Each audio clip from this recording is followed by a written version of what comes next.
श्री महला पंजवा। गुरु जी की फतेह। सतगुरु गरीब नवाज, पतित पावन, दीन बंधु निरंकार, सर्वव्यापी अकाल पुरख, धन धन गुरु नानक पातशाह महाराज साहब, दसां ਸਰੂਪਾਂ ਦੀ ਭਗਤਾਂ ਸ਼ਕਤੀਆਂ ਸਮੇਤ ਹਾਜ਼ਰ ਹਜ਼ੂਰ ਜਗ ਦੀ ਜੋਤ, ਗੁਰੂਆਂ ਦੇ ਗੁਰੂ ਆਦਿ ਗੁਰੂ ਸਾਹਿਬ ਸ੍ਰੀ ਗੁਰੂ ਗ੍ਰੰਥ ਸਾਹਿਬ ਮਹਾਰਾਜ ਸਾਹਿਬ ਜੀ ਦੀ ਸਾਜੀ ਨਵਾਜੀ ਗੁਰੂ ਰੂਪ ਗੁਰੂ ਖਾਲਸਾ ਸਾਧ ਸੰਗਤ ਜੀ, ਧੰਤਾ ਯੋਗ ਹੋ, ਵਡਿਆਈ ਦੇ ਪਾਤਰ ਹੋ। ਕਲਯੁਗ ਦੇ ਸਮੇਂ ਅੰਦਰ ਮਨੁੱਖ ਜਾਤੀ ਸਰੀਰ ਪਦਾਰਥ ਰੂਪ ਪ੍ਰਾਪਤ ਹੈ। ਕਦਮ ਸਫਲੇ ਬਣਾ ਕੇ ਹਜ਼ੂਰ ਦੇ ਦਰਬਾਰ ਵਿੱਚ ਪਹੁੰਚੇ ਹੋ, ਮੱਥਾ ਟੇਕ ਕੇ ਸੰਗਤ ਰੂਪ ਹੋ ਕੇ ਮਿਲ ਕੇ ਬੈਠੇ ਹੋ। ਜਿੱਥੇ ਰੱਬੀ ਬਾਣੀ ਦਾ ਨਿਤਨੇਮ ਤੇ ਕੀਰਤਨ ਆਪ ਜੀ ਨੇ ਸਰਵਣ ਕੀਤਾ, ਅਰਦਾਸ ਹਾਜ਼ਰੀ ਲਵਾਈ। ਗੁਰੂ ਕੇ ਮੁਖ ਵਾਕ ਤੋਂ ਉਪਰੰਤ ਬਹੁਤ ਸਮੇਂ ਤੋਂ ਲੈ ਕੇ ਲੜੀਵਾਰ ਚੱਲ ਰਹੀ ਬਾਣੀ ਦੇ ਪਾਠ, ਪਰ ਜਿਹੜੀਆਂ ਕਥਾ ਵਿਚਾਰਾਂ ਮਹਾਰਾਜ ਸਾਹਿਬ ਸੇਵਾ ਲੈ ਰਹੇ ਨੇ, ਸਾਡੇ ਤੁਸ਼ਬੱਧੀ ਜੀਵਾਂ ਪਾਸੋਂ ਇਹ ਲੰਘ ਚੁੱਕਿਆ ਵਿਸਾਖੀ ਦਾ ਦਿਹਾੜਾ, ਉਸ ਨੂੰ ਸਮਰਪਿਤ ਨੇ। ਚਲੰਤ ਤੌਰ 'ਤੇ ਆਪਾਂ ਅੱਗੇ ਚਲੇ ਜਾਂਦੇ ਹਾਂ। ਪੜ੍ਹਨ ਦੀ ਅਤੇ ਵਿਚਾਰਨ ਦੀ ਡਿਊਟੀ ਜੋ ਮਹਾਰਾਜ ਸਾਹਿਬ ਜੀ ਨੇ ਲਾਈ ਹੈ, ਉਸ ਨੂੰ ਮੱਦੇ ਰੱਖਦਿਆਂ ਹੋਇਆਂ ਅੰਮ੍ਰਿਤ ਛਕਾਉਣ ਤੋਂ ਪੰਜ ਪਿਆਰੇ ਸਾਜ ਕੇ ਅਤੇ ਆਪਣੇ ਛਕਣ ਤੋਂ ਉਪਰੰਤ ਜਿਵੇਂ ਪੰਜ ਪਿਆਰੇ ਸਾਹਿਬ ਗੁਰੂ ਗ੍ਰੰਥ ਸਾਹਿਬ ਦੀ ਤਾਬਿਆ ਹਜ਼ੂਰੀ 'ਚ ਖੜ੍ਹੇ ਹੋ ਕੇ ਨੰਗੀ ਸ੍ਰੀ ਸਾਹਿਬ ਕੋਲ ਹੁੰਦੀ ਹੈ। ਅਬਲਾਖੀ ਅੰਮ੍ਰਿਤ ਛਕਣ ਵਾਲਿਆਂ ਨੂੰ 5 ਵੇਰੀ ਮੂਲ ਮੰਤਰ ਜਪਾਇਆ ਜਾਂਦਾ ਹੈ। ਸੋ ਇਸ ਪ੍ਰਕਾਰ ਉਹ ਵਿਚਾਰ ਹੋ ਚੁੱਕੀ ਹੈ ਅਤੇ ਪ੍ਰੰਤ ਗੁਰ ਮੰਤਰ ਵਾਹਿਗੁਰੂ ਮੰਤਰ ਸੁਣਾਇਆ ਜਾਂਦਾ ਹੈ। ਉਸ ਦੀ ਕੁਝ ਮਹਿਮਾ ਗੁਰੂ ਗ੍ਰੰਥਾਂ ਦੇ ਹਵਾਲੇ ਕੱਲ੍ਹ ਦੇ ਦੀਵਾਨ 'ਚ ਸੰਗਤਾਂ ਨੇ ਸਰਵਣ ਕੀਤੇ ਨੇ। ਇਸ ਤੋਂ ਉਪਰੰਤ ਗੁਰੂ ਤਾਬਿਆ ਖੜ੍ਹ ਕੇ ਗੁਰੂ ਸਾਹਿਬ ਸੇਵਾ ਜਿਨ੍ਹਾਂ ਪਾਸੋਂ ਲੈਣ, ਉਹ ਅਬਲਾਖੀਆਂ ਨੂੰ ਦੱਸਦੇ ਨੇ। ਜਿਹੜੀਆਂ ਗੱਲਾਂ ਬਹੁ ਗਿਣਤੀ ਸਾਡੇ ਤੱਕ ਨਹੀਂ ਪਹੁੰਚਦੀਆਂ, ਅੰਮ੍ਰਿਤ ਛਕ ਕੇ ਵੀ ਢਿੱਲਾਂ ਵਰਤ ਲੈਂਦੇ ਹੈ, ਉਹਨਾਂ ਨੂੰ ਦੂਰ ਕਰਨ ਵਾਸਤੇ ਸਤਿਗੁਰੂ ਸੱਚੇ ਪਾਤਸ਼ਾਹ ਕਿਰਪਾ ਕਰਨ, ਖਜ਼ਾਨੇ ਅਟੁੱਟ ਭਰੇ ਹੋਏ ਨੇ। ਸੋ ਸਭ ਤੋਂ ਪਹਿਲਾਂ ਪੰਜ ਪਿਆਰਿਆਂ ਦਾ ਇੱਕ ਸਿੰਘ ਮੁਖੀ ਜਥੇਦਾਰ ਅਬਲਾਖੀਆਂ ਨੂੰ ਸੰਬੋਧਨ ਕਰਕੇ ਵਧਾਈ ਦਿੰਦਾ ਹੈ ਕਿ ਧੰਤਾ ਯੋਗ ਹੋ, ਤੁਸੀਂ ਅੱਜ ਸਾਹਿਬ ਗੁਰੂ ਗੋਬਿੰਦ ਸਿੰਘ ਜੀ ਦੇ ਪੁੱਤਰ ਪੁੱਤਰੀਆਂ ਬਣੇ ਹੋ, ਮਾਤਾ ਸਾਹਿਬ ਦੇਵਾਂ ਦੇ ਗੋਦੀ ਦੇ ਸ਼ਿੰਗਾਰ ਬਣੇ ਹੋ, ਲਾਡਲੇ ਬਣੇ ਹੋ, ਮਹਿੰਗੀ ਅਤੇ ਅਣਮੁੱਲੀ ਦਾਤ ਪਰਮੇਸ਼ਰ ਦੇ ਨਾਮ ਦੀ ਪ੍ਰਾਪਤ ਹੋਈ ਹੈ ਅਤੇ ਗੁਰੂ ਵਾਲੇ ਬਣੇ ਹੋ। ਤੁਹਾਨੂੰ ਅੱਜ ਵਧਾਈਆਂ ਨੇ ਅਤੇ ਬਹੁਤ ਬਹੁਤ ਖੁਸ਼ੀ ਹੋਣੀ ਚਾਹੀਦੀ ਹੈ। ਇੱਥੋਂ ਰਬਤਾ ਕੀਤੀ ਜਾਂਦੀ ਹੈ, ਕਿਉਂਕਿ ਦੁਨੀਆ ਦੇ ਖੁਸ਼ੀਆਂ ਦੇ ਕਈ ਕਾਰਜ ਮੰਨੇ ਨੇ। ਬੱਚਾ ਪੁੱਤਰ ਜਨਮ ਲੈ ਲੇ ਅਤੇ ਬੜੀ ਖੁਸ਼ੀ ਹੈ, ਬੱਚਾ ਮੰਗਿਆ ਵਿਆਹਿਆ ਜਾਵੇ ਅਤੇ ਬੜੀ ਖੁਸ਼ੀ ਹੈ। ਇਹ ਤਾਂ ਆਦਿ ਕਈ ਹੋਰ ਕਾਰਜ ਨੇ, ਪਾਸ ਹੋ ਗਿਆ ਜੀ, ਨਿਗਰੀ ਮਿਲ ਗਈ ਜੀ, ਨੌਕਰੀ ਮਿਲ ਗਈ, ਬੜੀ ਖੁਸ਼ੀ ਹੈ। ਧੰਨ ਗੁਰੂ ਅਮਰਦਾਸ ਮਹਾਰਾਜ ਸਾਹਿਬ ਜੀ ਦੇ ਘਰੇ ਮੋਰੀ ਦੇ ਘਰ ਪੁੱਤਰ ਨੇ ਜਨਮ ਲਿਆ। ਸਾਹਿਬਾਂ ਦਾ ਪੋਤਰਾ ਲਿਆ ਕੇ ਗੁਰੂ ਅਮਰਦਾਸ ਮਹਾਰਾਜ ਸਾਹਿਬ ਦੀ ਗੋਦੀ ਵਿੱਚ ਦਿੱਤਾ ਅਤੇ ਕਈਆਂ ਨੇ ਵਧਾਈਆਂ ਦਿੱਤੀਆਂ ਅਤੇ ਕਈਆਂ ਨੇ ਪੁੱਛਿਆ, ਮਹਾਰਾਜ ਸਾਹਿਬ ਅੱਜ ਤੁਹਾਨੂੰ ਬੜਾ ਆਨੰਦ ਹੋਣਾ ਹੈ? ਕਹਿੰਦੇ ਹਾਂ ਆਨੰਦ ਹੈ, ਪਰ ਜਿਹੜਾ ਆਨੰਦ ਗੁਰੂ ਵਾਲੇ ਬਣ ਕੇ ਗੁਰੇਪਣੇ ਦੀ ਜੂਠ ਲਾ ਕੇ ਹੋਇਆ ਸੀ, ਉਹ ਆਨੰਦ ਨਹੀਂ। ਉਸ ਪੋਤਰੇ ਦਾ ਨਾਂ ਹੀ ਆਨੰਦ ਰੱਖ ਦਿੱਤਾ, ਜਿਸ ਦੇ ਨਾਂ ਤੋਂ ਆਨੰਦ ਸਾਹਿਬ ਦੀ ਬਾਣੀ ਉਚਾਰੀ ਹੈ ਅਤੇ ਪੰਗਤੀਆਂ ਆਰੰਭ ਕੀਤੀਆਂ। ਆਨੰਦ ਪਿਆ ਮੇਰੀ ਮਾਏ ਸਤਿਗੁਰੂ ਮੈਂ ਪਾਇਆ, ਸਤਿਗੁਰ ਤਾਂ ਪਾਇਆ ਸਹਿਜ ਸੇਤੀ, ਮਨ ਵੱਜੀਆਂ ਵਾਧਾਈਆਂ, ਰਾਗ ਰਤਨ ਪਰਿਵਾਰ ਭਰੀਆਂ, ਸ਼ਬਦ ਗਾਵਣੇ ਆਈਆਂ। ਇਹ ਗਵਾਹੀ ਭਰਦੀਆਂ ਨੇ ਪੰਗਤੀਆਂ। ਜੋ ਆਨੰਦ ਗੁਰੂ ਵਾਲੇ ਬਣ ਕੇ ਅਤੇ ਗੁਰੂ ਦਾ ਨਾਮ ਲੈ ਕੇ ਪ੍ਰਾਪਤ ਹੁੰਦਾ ਹੈ, ਉਹ ਆਨੰਦ ਹੋਰ ਕਿਤੇ ਨਹੀਂ, ਪਸਾਰਿਆਂ ਨੂੰ ਆਉਂਦਾ ਨਹੀਂ। ਸਾਧ ਆਇਆ ਤੈਨ ਹਰ ਜਨਾ, ਚੱਖ ਸਾਧੀ ਡਿਠਾ। ਅਤੇ ਭਗਤਾਂ ਦੀ ਗਵਾਹੀ ਹੈ ਕਿ ਸਭ ਤੋਂ ਮਿੱਠੀਆਂ ਮਿੱਠੀਆਂ ਵਸਤੂ ਕਿਹੜੀਆਂ ਨੇ? ਅਤੇ ਭਗਤ ਜੀ ਕਹਿੰਦੇ ਸ਼ੱਕਰ, ਖੰਡ, ਨਿਵਾਤ, ਗੁੜ, ਮਾਖਿਓ, ਮਾਝਾ ਦੁੱਧ, ਸਭੇ ਵਸਤੂ ਮਿੱਠੀਆਂ, ਰੱਬ ਨਾ ਪੁੱਜਣ ਤੁਧ। ਸ਼ੱਕਰ ਮਿੱਠੀ ਹੈ, ਗੁੜ ਵੀ ਮਿੱਠਾ ਹੈ, ਅਤੇ ਨਿਵਾਤ ਮਿਸ਼ਰੀ ਵੀ ਮਿੱਠੀ ਹੈ, ਅਤੇ ਮਾਖਿਓ ਸ਼ਹਿਦ ਬੜਾ ਮਿੱਠਾ ਹੈ, ਅਤੇ ਮੱਝ ਦਾ ਦੁੱਧ ਵੀ ਚੰਗਾ ਸੰਗਣਾ ਭਾਵ ਹੋਵੇ ਤਾਂ ਉਹ ਵੀ ਚੰਗਾ ਸਵਾਦੀ ਤੇ ਮਿੱਠਾ ਹੈ, ਪਰ ਰੱਬ ਦੇ ਪਰਮੇਸ਼ਰ ਦੇ ਨਾਮ ਦੇ ਬਰਾਬਰ ਨਹੀਂ। ਤੇ ਭਗਤ ਕਬੀਰ ਜੀ ਕਹਿੰਦੇ, ਕਹੋ ਕਬੀਰ ਗੂੰਗੇ ਗੁੜ ਖਾਇਆ, ਪੁੱਛੇ ਤੇ ਕਿਆ ਕਹੀਏ। ਪਰਮੇਸ਼ਰ ਦੇ ਨਾਮ ਦਾ ਤੁਹਾਨੂੰ ਕਿੰਨਾ ਕੁ ਸਵਾਦ ਆ ਰਿਹਾ ਹੈ। ਕਹਿੰਦੇ ਜੀ ਰਸਨਾ ਬੋਲ ਨਾ ਸਕੇ, ਗੂੰਗਾ ਹੋਵੇ, ਉਹਨੂੰ ਗੁੜ ਖਵਾਓ ਤੇ ਪੁੱਛੋ ਵੀ ਕਿੰਨਾ ਕੁ ਮਿੱਠਾ ਸਵਾਦੀ ਹੈ, ਕਿ ਉਹ ਦੱਸ ਨਹੀਂ ਸਕਦਾ। ਇਵੇਂ ਮੈਂ ਵੀ ਇੰਨਾ ਸਵਾਦ ਆਨੰਦ ਆ ਰਿਹਾ ਵੀ ਦੱਸ ਨਹੀਂ ਸਕਦਾ। ਪਰ ਗੂੰਗਾ ਜਦੋਂ ਕੱਛਾਂ ਵਜਾਉਂਦਾ ਹੈ, ਹੱਸਦਾ ਹੈ, ਟੱਪਦਾ ਹੈ, ਤੇ ਸਿੱਧ ਹੋ ਜਾਂਦਾ ਵੀ ਇਹਨੂੰ ਬੜਾ ਆਨੰਦ ਆਇਆ ਹੈ। ਇਸ ਤਰ੍ਹਾਂ ਮੈਨੂੰ ਆਨੰਦ ਆ ਰਿਹਾ ਪਰਮੇਸ਼ਰ ਦੇ ਨਾਮ ਦਾ, ਕਿ ਇੰਨੀ ਕਦਰ, ਇੰਨੀ ਪਹੁੰਚ, ਇੰਨਾ ਗਿਆਨ ਸਾਨੂੰ ਜਗਿਆਸੂਆਂ ਨੂੰ ਵੀ ਹੈ। ਪੜ੍ਹਿਆ ਸੁਣਿਆ ਨਹੀਂ ਹੋਣਾ, ਸਾਨੂੰ ਕਿੱਥੇ ਕਦਰ ਹੈ।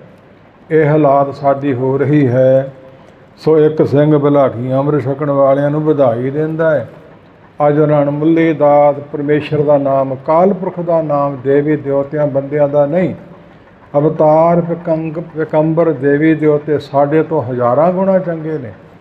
ਇਸ ਪ੍ਰਕਾਰ ਇਹ ਨਹੀਂ ਕਿ ਉਹਨਾਂ ਦਾ ਖੰਡਨ ਹੈ, ਪਰ ਮਹਾਰਾਜ ਸਾਹਿਬ ਸਾਨੂੰ ਅਕਾਲ ਨਿਰੰਕਾਰ ਦੇ ਲੜ ਲਾਇਆ, ਜਿਹਦਾ ਕਾਲ ਨਹੀਂ ਹੋਣਾ, ਜਿਹਨੇ ਅੰਗ ਸੰਗ ਸਦਾ ਸਹਾਇਤਾ ਕਰਨੀ ਹੈ, ਲੋਕ ਵੀ ਤੇ ਪ੍ਰਲੋਕ ਵੀ। ਇਸ ਪ੍ਰਕਾਰ ਦੱਸਿਆ ਜਾਂਦਾ ਵੀ ਅੱਜ ਤੋਂ ਤੁਹਾਡੇ ਪਿਤਾ ਨੇ ਗੁਰੂ ਗੋਬਿੰਦ ਸਿੰਘ ਜੀ, ਮਾਤਾ ਸਾਹਿਬ ਕੌਰ ਹੈ, ਪਤਾਸੇ ਪਾਏ ਸੀ ਜੀਤ ਕੌਰ ਨੇ। ਜੀਤ ਕੌਰ ਦੇ ਜਿਹੜਾ ਵਿਵਾਹ ਹੋਇਆ ਸੀ ਉਹ ਗੁਰੂ ਕਾ ਲਾਹੌਰ ਹੈ। ਤੁਹਾਡੀ ਵਾਸੀ ਹੈ ਆਨੰਦਪੁਰ ਦੀ, ਤੁਹਾਡੇ ਨਾਨਕੇ ਨੇ ਗੁਰੂ ਕੇ ਲਾਹੌਰ, ਤੁਹਾਡੇ ਮਾਤਾ ਪਿਤਾ ਨੇ ਗੁਰੂ ਗੋਬਿੰਦ ਸਿੰਘ ਤੇ ਮਾਤਾ ਸਾਹਿਬ ਦੇਵਾ। ਇੱਥੋਂ ਰਬਤਾ ਕੀਤੀ ਜਾਂਦੀ ਹੈ। ਸੋ ਇਸ ਪ੍ਰਕਾਰ ਗੁਰੂ ਅੱਗੇ ਫਿਰ ਦੱਸਿਆ ਜਾਂਦਾ ਹੈ ਕਿ ਮਹਾਰਾਜ ਸਾਹਿਬ ਨੇ ਜੋ ਤੁਹਾਨੂੰ ਨਾਮ ਦਿੱਤਾ ਹੈ, ਇਹ ਵੱਧ ਤੋਂ ਵੱਧ ਜਿੰਨਾ ਜਪ ਲਓ ਓਨਾ ਹੀ ਥੋੜ੍ਹਾ ਹੈ। ਕਿੰਨੀ ਕੁ ਵਾਰਾਂ, ਇਹਦਾ ਕੋਈ ਅੰਤ ਨਹੀਂ। ਮਾਰੂ ਮੀਂਹ ਨਾ ਤ੍ਰਿਪਤ ਅੱਗੀ, ਲਹੇ ਨਾ ਭੁੱਖ, ਰਾਜਾ ਰਾਜ ਨਾ ਤ੍ਰਿਪਤਿਆ, ਸਾਰੇ ਭਰੇ ਕੇ ਸੁੱਖ, ਨਾਨਕ ਸੱਚੇ ਨਾਮ ਕੀ ਕੀਤੀ ਪੁੱਛਾਂ ਪੁੱਛ। ਕੀ ਪੁੱਛਦੇ ਹੋ? ਕਿੰਨਾ ਕੁ ਜਪਣਾ ਚਾਹੀਦਾ ਹੈ। ਮਾਰੂ ਥਲ ਉੱਚੇ ਟਿੱਬੇ, ਜਿੰਨੀ ਮਰਜ਼ੀ ਬਾਰਿਸ਼ ਪਈ ਜਾਵੇ, ਪੱਥਰ ਹੁੰਦਾ ਛੋਟਾ ਛੋਟਾ, ਰੇਤ ਜਿਹਨੂੰ ਕਹਿੰਦੇ ਹੈ, ਉਹ ਪਾਣੀ ਅੱਗੇ ਵਗੀ ਜਾਂਦਾ ਹੈ। ਮਾਰੂ ਮੀਂਹ ਨਾ ਤ੍ਰਿਪਤ ਅੱਗੀ, ਲਹੇ ਨਾ ਭੁੱਖ। ਕੋਈ ਕਹੇ ਵੀ ਅਗਨੀ ਦੇਵਤੇ ਦੀ, ਬਸੰਤਰ ਦੇਵ ਦੀ ਭੁੱਖ ਵੇਖਣੀ ਕਿੰਨੇ ਕੁ ਨੂੰ ਸਾੜ ਸਕਦਾ ਹੈ। ਅਤੇ ਜਿੰਨੀਆਂ ਲੱਕੜਾਂ ਪਾਈ ਚੱਲੋਗੇ ਬਾਲਣ ਆਦਿਕ, ਉਹਨਾਂ ਮੱਚੀ ਜਾਊ, ਉਹਦੀ ਭੁੱਖ ਨਹੀਂ ਮਿਟ ਸਕਦੀ। ਅੱਗੀ ਲਹੇ ਨਾ ਭੁੱਖ, ਰਾਜਾ ਰਾਜ ਨਾ ਤ੍ਰਿਪਤਿਆ। ਪਰਮੇਸ਼ਰ ਦੇ ਪਿਆਰਿਆਂ ਤੋਂ ਬਿਨਾਂ, ਬੰਦਗੀ ਵਾਲਿਆਂ ਤੋਂ ਬਿਨਾਂ, ਜਿਹੜੇ ਜੁੱਤੀ ਦੀ ਠੋਕਰ ਨਾਲ ਰਾਜ ਭਾਗ ਤਿਆਗ ਦਿੰਦੇ ਆ, ਛੱਡ ਦਿੰਦੇ ਆ, ਪਾਸੇ ਚਲੇ ਜਾਂਦੇ ਰੱਬ ਦਾ ਨਾਂ ਲੈਣ। ਨਹੀਂ ਤੇ ਰਾਜੇ ਰਾਜ ਕਰ ਕਰਕੇ ਨਹੀਂ ਥੱਕਦੇ। ਭਾਵੇਂ ਸਗਾ ਪੁੱਤਰ ਮਾਰਨਾ ਪਏ, ਮਾਂ ਪਿਓ ਦਾ ਗਲਾ ਘੁੱਟਣਾ ਪਵੇ, ਦੁਨੀਆ ਦੇ ਅਥਾਹ ਪਾਪ ਕਰਨੇ ਪੈਣ, ਬੜੇ ਬੜੇ ਕਰਦੇ ਰਹੇ ਨੇ। ਰਾਜਾ ਰਾਜ ਨਾ ਤ੍ਰਿਪਤਿਆ। ਸਾਇਰ ਨਾਮ ਸਮੁੰਦਰ ਦਾ ਹੈ, ਕਿਸੇ ਨੇ ਕਦੇ ਭਰੇ ਨੇ। ਗੁਰਮਤ ਵਾਲਿਆਂ 999 ਨਦੀ ਮੰਨੀ ਹੈ, ਜਿਹੜੀ ਰੋਜ਼ ਸਮੁੰਦਰ 'ਚ ਪਾਈ ਰਹੀ ਹੈ, ਤੇ ਭਰ ਗਿਆ, ਉਹਨੇ ਨਾ ਕਰਦੀ। ਇਸ ਪ੍ਰਕਾਰ ਪਰਮੇਸ਼ਰ ਦੇ ਨਾਮ ਦੀ ਕਿੰਨੀ ਕੁ ਪੁੱਛ ਮੈਨੂੰ ਪੁੱਛਦੇ ਹੋ ਕਿ ਕਿੰਨਾ ਕੁ ਜਪਣਾ ਚਾਹੀਦਾ ਹੈ। ਅੰਤ ਹੀ ਕੋਈ ਨਹੀਂ। ਵੱਧ ਤੋਂ ਵੱਧ ਦੁਨੀਆ 'ਤੇ ਸੰਤ ਭਗਤ ਜਿਹਨੂੰ ਕਿਹਾ ਜਾਂਦਾ, ਉਹਨਾਂ ਦੀਆਂ ਨਿਸ਼ਾਨੀਆਂ ਨੇ। ਉਹਨਾਂ ਨੂੰ ਕੋਈ ਲੋੜ ਨਹੀਂ, ਕੋਈ ਬੁਰਾ ਕਹੋ ਭਾਵੇਂ ਭਲਾ ਕਹੋ, ਹਮ ਤਨ ਦੀ ਉਹ ਹੈ ਢਾਰ। ਮੱਥੇ ਟਿਕਾਉਣ ਦੀ ਲੋੜ ਨਹੀਂ, ਮਾਂ ਇਕੱਠੀ ਕਰਨ ਦੀ ਲੋੜ ਨਹੀਂ, ਕੁਰਸੀਆਂ ਦੀ ਲੋੜ ਨਹੀਂ, ਜਾਇਆਂ ਦਾਤ ਦੀ ਲੋੜ ਨਹੀਂ, ਵਿਖਾਵੇ ਅਤੇ ਭੇਖ ਪਖੰਡ ਦੀ ਲੋੜ ਨਹੀਂ, ਬਹੁਤਾ ਚਿਰ ਜਿਉਂਦੇ ਰਹਿਣ ਦੀ ਵੀ ਲੋੜ ਨਹੀਂ। ਵਹੀ ਮਰਨੇ ਕਾ ਚਾਓ ਹੈ। ਉਹਨਾਂ ਨੂੰ ਲੋੜ ਕਿਹੜੀ ਹੈ? ਇੱਕੋ ਇੱਕ ਵਸਤੂ ਦੀ ਲੋੜ ਹੈ, ਅੰਮ੍ਰਿਤ ਨਾਮ ਨਾਰਾਇਣ ਨਾਨਕ ਪੀਬਤੰ ਸੰਤ ਨਾ ਤ੍ਰਿਪਯਤੇ। ਤ੍ਰਿਪਤ ਨਹੀਂ ਹੁੰਦੇ, ਰੱਜਦੇ ਹੀ ਨਹੀਂ। ਵੱਧ ਤੋਂ ਵੱਧ ਜਪ ਲਈਏ ਅਤੇ ਵੱਧ ਤੋਂ ਵੱਧ ਜਪਾ ਲਈਏ, ਇਹ ਲੋੜ ਹੁੰਦੀ ਹੈ। ਇੱਥੋਂ ਤੱਕ ਕੋਈ ਪਹੁੰਚੀ ਹੋਈ ਅਵਸਥਾ ਵਾਲਾ ਲੱਭੂ, ਬੜੀ ਮੁਸ਼ਕਿਲ ਦੀ ਗੱਲ ਹੈ। ਅਤੇ ਇਹਨੂੰ ਕਿਹਾ ਹੈਨ ਵਿਰਲੇ ਨਾਹੀ ਘਣੇ, ਫੈਲ ਫਕਰ ਸੰਸਾਰ। ਇਹਨੂੰ ਕਿਹਾ ਜਗ ਮੈਂ ਉਤਮ ਕਾਢੀਆ, ਵਿਰਲੇ ਕਈ ਕੇ ਅਵਲਾਖੀ ਸਿੰਘੋ। ਜਿੰਨਾ ਵੱਧ ਤੋਂ ਵੱਧ ਰਹਿੰਦੀ ਜ਼ਿੰਦਗੀ ਜਪ ਲਓਗੇ, ਉਹਨਾਂ ਰੱਬ ਦੇ ਨੇੜੇ ਹੋ ਜਾਓਗੇ। ਕਰਮੀ ਆਪੋ ਆਪਣੀ ਕੇ ਨੇੜੇ ਕੇ ਦੂਰ। ਜਿੰਨੀਆਂ ਮਨਿਆਈਆਂ ਕਰੋਗੇ, ਨਸ਼ੇ ਵਿਸ਼ਿਆਂ 'ਚ ਗਲਤਾਨ ਰਹੋਗੇ, ਉਨੀ ਦੂਰੀ ਵਧੀ ਜਾਊ। ਅਤੇ ਮਨੁੱਖ ਜਾਤੀ ਭਈ ਪ੍ਰਾਪਤ ਮਾਨੁਖ ਦੇਹੁਰੀਆ, ਗੋਬਿੰਦ ਮਿਲਣ ਕੀ ਹੈ ਤੇਰੀ ਵਰੀਆ। हथों निकल गई चार पाप दोए सिंह गुंग मुख तब कैसे गुण गहीए। इस प्रकार दसिया जाता है। ਇਹ ਵੀ ਦੱਸਿਆ ਜਾਂਦਾ ਕਿ ਖਾਲਸਾ ਜੀ ਤੁਹਾਡੇ ਚਾਰ ਰੰਗ ਨੇ, ਰੰਗਾਂ ਦੀਆਂ ਵੰਡਾਂ ਲੋਕਾਂ ਪਾਈਆਂ ਹੈ। ਹਰਿਆ ਰੰਗ ਹੈਦਰੀ ਮੁਸਲਮਾਨੀ ਮਤ ਦਾ ਹੈ। ਦੇਖ ਲਓ ਕਬਰਾਂ 'ਤੇ ਹਰਿਆ ਰੰਗ ਫਿਰਿਆ ਹੁੰਦਾ, ਇਹਨਾਂ ਦੀ ਮਸੀਤ 'ਤੇ ਹਰਿਆ ਫਿਰਿਆ ਹੁੰਦਾ, ਗਲ ਹਰੇ ਬਸਤਰ ਪਾਉਂਦੇ ਹੈ। ਅਤੇ ਲਾਲ ਰੰਗ ਦੇਵੀਆਂ ਦਾ ਹੈ, ਸੋ ਉਹਨਾਂ ਦੇ ਝੰਡੇ ਲਾਲ ਰੰਗ ਦੇ ਹੁੰਦੇ ਹੈ। ਅਤੇ ਸੂਹਾ ਰੰਗ ਵਿਕਾਰੀ ਮੰਨਿਆ ਹੈ। ਇਸ ਪ੍ਰਕਾਰ ਵੱਖਰੇ ਵੱਖਰੇ ਰੰਗਾਂ ਦੀ ਗਿਣਤੀ ਹੈ। ਖਾਲਸਾਈ ਮੱਤ ਵਿੱਚ ਚਾਰ ਰੰਗ ਨੇ। ਖੱਟਾ ਕੁਰਬਾਨੀ ਦਾ ਰੰਗ ਹੈ, ਚਿੱਟਾ ਦੇਵਤਿਆਂ ਸੁਲ੍ਹਾ ਦਾ ਰੰਗ ਹੈ। ਇਸ ਪ੍ਰਕਾਰ ਨੀਲਾ ਪਿਕੰਬਰਾਂ ਅਤੇ ਮਹਾਤਮਾ ਦਾ ਰੰਗ ਹੈ। ਮੁਸਲਮਾਨੀ ਮੱਤ 'ਚੋਂ ਆਇਆ। ਜਦੋਂ ਗੁਰੂ ਨਾਨਕ ਪਾਤਸ਼ਾਹ ਮੱਕੇ ਗਏ ਸੀ ਅਤੇ ਨੀਲੇ ਵਸਤਰ ਪਾਏ ਸਨ। ਉਹਨਾਂ ਦੇ ਮੰਗਣ ਤੋਂ ਹੋਵੇ 10ਵੇਂ ਸਰੂਪ ਵੇਲੇ ਫਿਰ ਨੀਲੇ ਵਸਤਰ ਪਾਏ, ਉੱਚ ਦੇ ਪੀਰ ਬਣੇ ਸੀ। ਸਿੱਖੀ ਮੱਤ 'ਚ ਲਾਗੂ ਹੋ ਗਿਆ। ਕਾਲਾ ਰੰਗ ਵਿਰਾਗ ਅਤੇ ਸੋਗ ਨੂੰ ਪੈਦਾ ਕਰਨ ਵਾਲਾ ਹੈ। ਕੋਈ ਬੰਨਣਾ ਗਾਲ ਕੋਈ ਪੈ ਜਾਵੇ ਤਾਂ ਉਹ ਵੀ ਬਹੁਤਾ ਭੜਕੀਲਾ ਚਮਕੀਲਾ ਨਾ ਹੋਵੇ, ਕਸੁੰਭਾ ਜਿਹਾ ਹੋਵੇ, ਹੌਲਾ ਜਿਹਾ ਹੋਵੇ, ਫਿਰ ਕੋਈ ਗੱਲ ਨਹੀਂ, ਖਾਸ ਕਰਕੇ ਸੀਸ ਦੇ। ਇਸ ਪ੍ਰਕਾਰ ਇਹ ਚਾਰੇ ਰੰਗ ਨੇ। ਇਹਨਾਂ ਨੂੰ ਧਾਰਨ ਕਰਨਾ ਹੈ, ਯਾਦ ਰੱਖਾਂਗੇ, ਪੜ੍ਹਾਂ ਸੁਣਾਂਗੇ ਅਤੇ ਚੇਤਾ ਆਊ। ਅੰਤਰੀਵ ਅਰਥ ਵਿੱਚ ਭਾਵੇਂ ਹਰਿਆ ਰੰਗ ਪ੍ਰੇਮ ਦਾ ਮੰਨਿਆ, ਲਾਲ ਰੰਗ ਬ੍ਰਹਮ ਗਿਆਨਤਾ ਦਾ ਮੰਨਿਆ। ਵੱਖਰੀਆਂ ਵੱਖਰੀਆਂ ਮਗਰ ਮਗਰ ਥਿਊਰੀਆਂ ਹੋਰ ਨੇ। ਅਤੇ ਖਾਲਸਾ ਜੀ ਤੁਹਾਡੇ 5 ਤਖਤ ਨੇ। ਪਹਿਲਾ ਤਖਤ ਹੈ ਅਕਾਲ ਪੁਰਖ ਦੇ ਨਾਂ 'ਤੇ ਹਰਗੋਬਿੰਦ ਸਾਹਿਬ ਮਹਾਰਾਜ ਸਾਹਿਬ ਜੀ ਨੇ ਰਚਿਆ। ਦੂਸਰਾ ਤਖਤ ਹੈ ਪਟਨਾ ਸਾਹਿਬ। ਇਸ ਪ੍ਰਕਾਰ ਉਸ ਤਖਤ 'ਤੇ ਪੁਰਾਤਨ ਚਲੀ ਆਉਂਦੀ ਮਰਜ਼ਾਦਾ ਹੁਣ ਤੱਕ ਕਾਇਮ ਹੈ। ਪਤਾ ਨਹੀਂ ਕਿੰਨਾ ਦਿਨ ਰਹੇ ਅਤੇ ਕਦੋਂ ਜ਼ੋਰ ਲੱਗੇ। ਹੋਰਨਾਂ ਦੀ ਕਿਰਪਾ ਕਰਨ, ਆਪਣੀ ਮਰਜ਼ਾਦਾ ਨੂੰ ਆਪ ਕਾਇਮ ਰੱਖਣ। ਜੇ ਬੀਜ ਕਾਇਮ ਹੋਵੇ, ਠੀਕ ਹੋਵੇ, ਅਤੇ ਫਿਰ ਪ੍ਰਫੁੱਲਤ ਵੀ ਵਸਤੂਆਂ ਹੋ ਜਾਂਦੀਆਂ ਨੇ। ਅਤੇ ਤੀਜਾ ਤਖਤ ਹੈ ਕੇਸਾਂ ਦੇ ਨਾਂ ਤੋਂ ਕੇਸਗੜ੍ਹ। ਆਨੰਦਪੁਰ ਸਾਹਿਬ ਮਹਾਰਾਜ ਸਾਹਿਬ ਜੀ ਨੇ ਰਚਿਆ ਹੈ ਤੀਜਾ। ਅਤੇ ਚੌਥੇ ਤਖਤ ਬਾਰੇ ਕੁਝ ਭੁਲੇਖਾ ਜਿਹਾ ਹੈ। ਕੋਈ ਚੌਥਾ ਤਖਤ ਦਮਦਮੇ ਨੂੰ ਮੰਨਦਾ ਹੈ ਅਤੇ ਕੋਈ ਚੌਥਾ ਹਜ਼ੂਰ ਸਾਹਿਬ ਨੂੰ ਮੰਨਦਾ ਹੈ। ਪਰ ਕਲਗੀਧਰ ਪਿਤਾ ਮੁਕਤਸਰ ਸਾਹਿਬ ਦਾ ਜੰਗ ਜਿੱਤ ਕੇ ਦਮਦਮੇ ਗੁਰੂ ਕਾਸ਼ੀ ਆਏ ਸਨ। ਇੱਥੇ ਸਾਹਿਬ ਗੁਰੂ ਗ੍ਰੰਥ ਸਾਹਿਬ ਦਾ ਸਰੂਪ ਸਾਰਾ ਮੂੰਹ ਜ਼ਬਾਨੀ ਅੰਤਰਜਾਮਤਾ ਨਾਲ ਲਿਖਾਇਆ, ਕਥਾ ਕਰਕੇ ਸੁਣਾਈ। ਇੱਥੇ ਬਾਬੇ ਦੀਪ ਸਿੰਘ ਨੂੰ ਭੇਜਿਆ ਅਤੇ ਟਕਸਾਲਾਂ ਚੱਲੀਆਂ ਅਤੇ ਵਰ ਵੀ ਦਿੱਤਾ। ਪ੍ਰਗਟ ਇਹ ਹਮਾਰੀ ਕਾਂਸ਼ੀ ਪੜ੍ਹੇ ਅਤਾਨੀ ਢੋਰ ਮਤ ਰਾਂਸੀ ਲੇਖ ਗੁਣੀ ਕੁਵਿੰਦ ਗਿਆਨੀ ਬੁੱਧ ਸਿੱਧ ਹੋਏ ਹੈ ਇਤ ਆਨੀ। तिनके कारणे कलम कड़ देद प्रगट हमदार सिख सिखा पढ़ांगे हमरे कई हज़ार। दमदमी टकसाल है जिन्होंने भिंडरां वाली कहते हैं। इस प्रकार उत्थों चली है तो फिर इत्थों हजूर साहब नूं हजूर गए गुरु गोबिंद सिंह जी। उत्थे जाके बेअंत कौत करके गुरता गद्दी खालसे पंथ गुरु ग्रंथ साहब नूं दे के आप सचखंड नूं चले गए सी। जे चौथा दमदमे नूं मनो तो फिर पंजवां हजूर साहब नूं मन लो। बाद वारी आई है पर हजूर साहब की धरती बहुत युगों तो पुरानी तपस्या वाली है। कल के दीवान छड्ड के परसों दे बेनतियां कीतियां सी कुछ हजूर साहब के मतलब टूक मात्र थोड़ियां जिहियां। सो खालसा जी पंजे तख्त ने तुहाडे ते चार रंग ने। महाराज साहब तुहानूं सुखी मत वल्लों लोड़। इस प्रकार दे चार धाम भी मन्ने जाते। अरदास विच कहा जाता है धामा निशाना की कमाई का निशान साहब बारे तो पता है। तो धाम ननकाना साहब अमृतसर तरन ताਰਨ ते मुक्तसर इस नूं धाम बोलिया करते सी गुरु के सिख। धामां बारे ते तख्तां बारे सानूं ज्ञान होना चाहिए है। तो खालसा जी सिक्खी निशाने हरफ अस्त पंज काफ हर दिन बासदी पंज मवाप कड़ा कार दो कच कंघे बिना बिला हिज के सब जुमले निशान आदि पंक्तियां ने। होर भी बड़ा कुछ लिखती है। मुख वाक है 10वें पातशाह का कोलों नहीं साढ़े याद रखना चाहिए है। बहु गिनती अमृत छकाउण वाले मेरे वर्गे लग जाते हैं फिर सिक्ख्या देण वेले पता नहीं हुंदा होर ही कुछ बोली जाते हैं। तो फिर पालाखियां नूं कित्थों पता लगू। इस करके ये बेनतियां करन दी लोड़ महाराज साहब ने करवाइयां ने साडे पासों।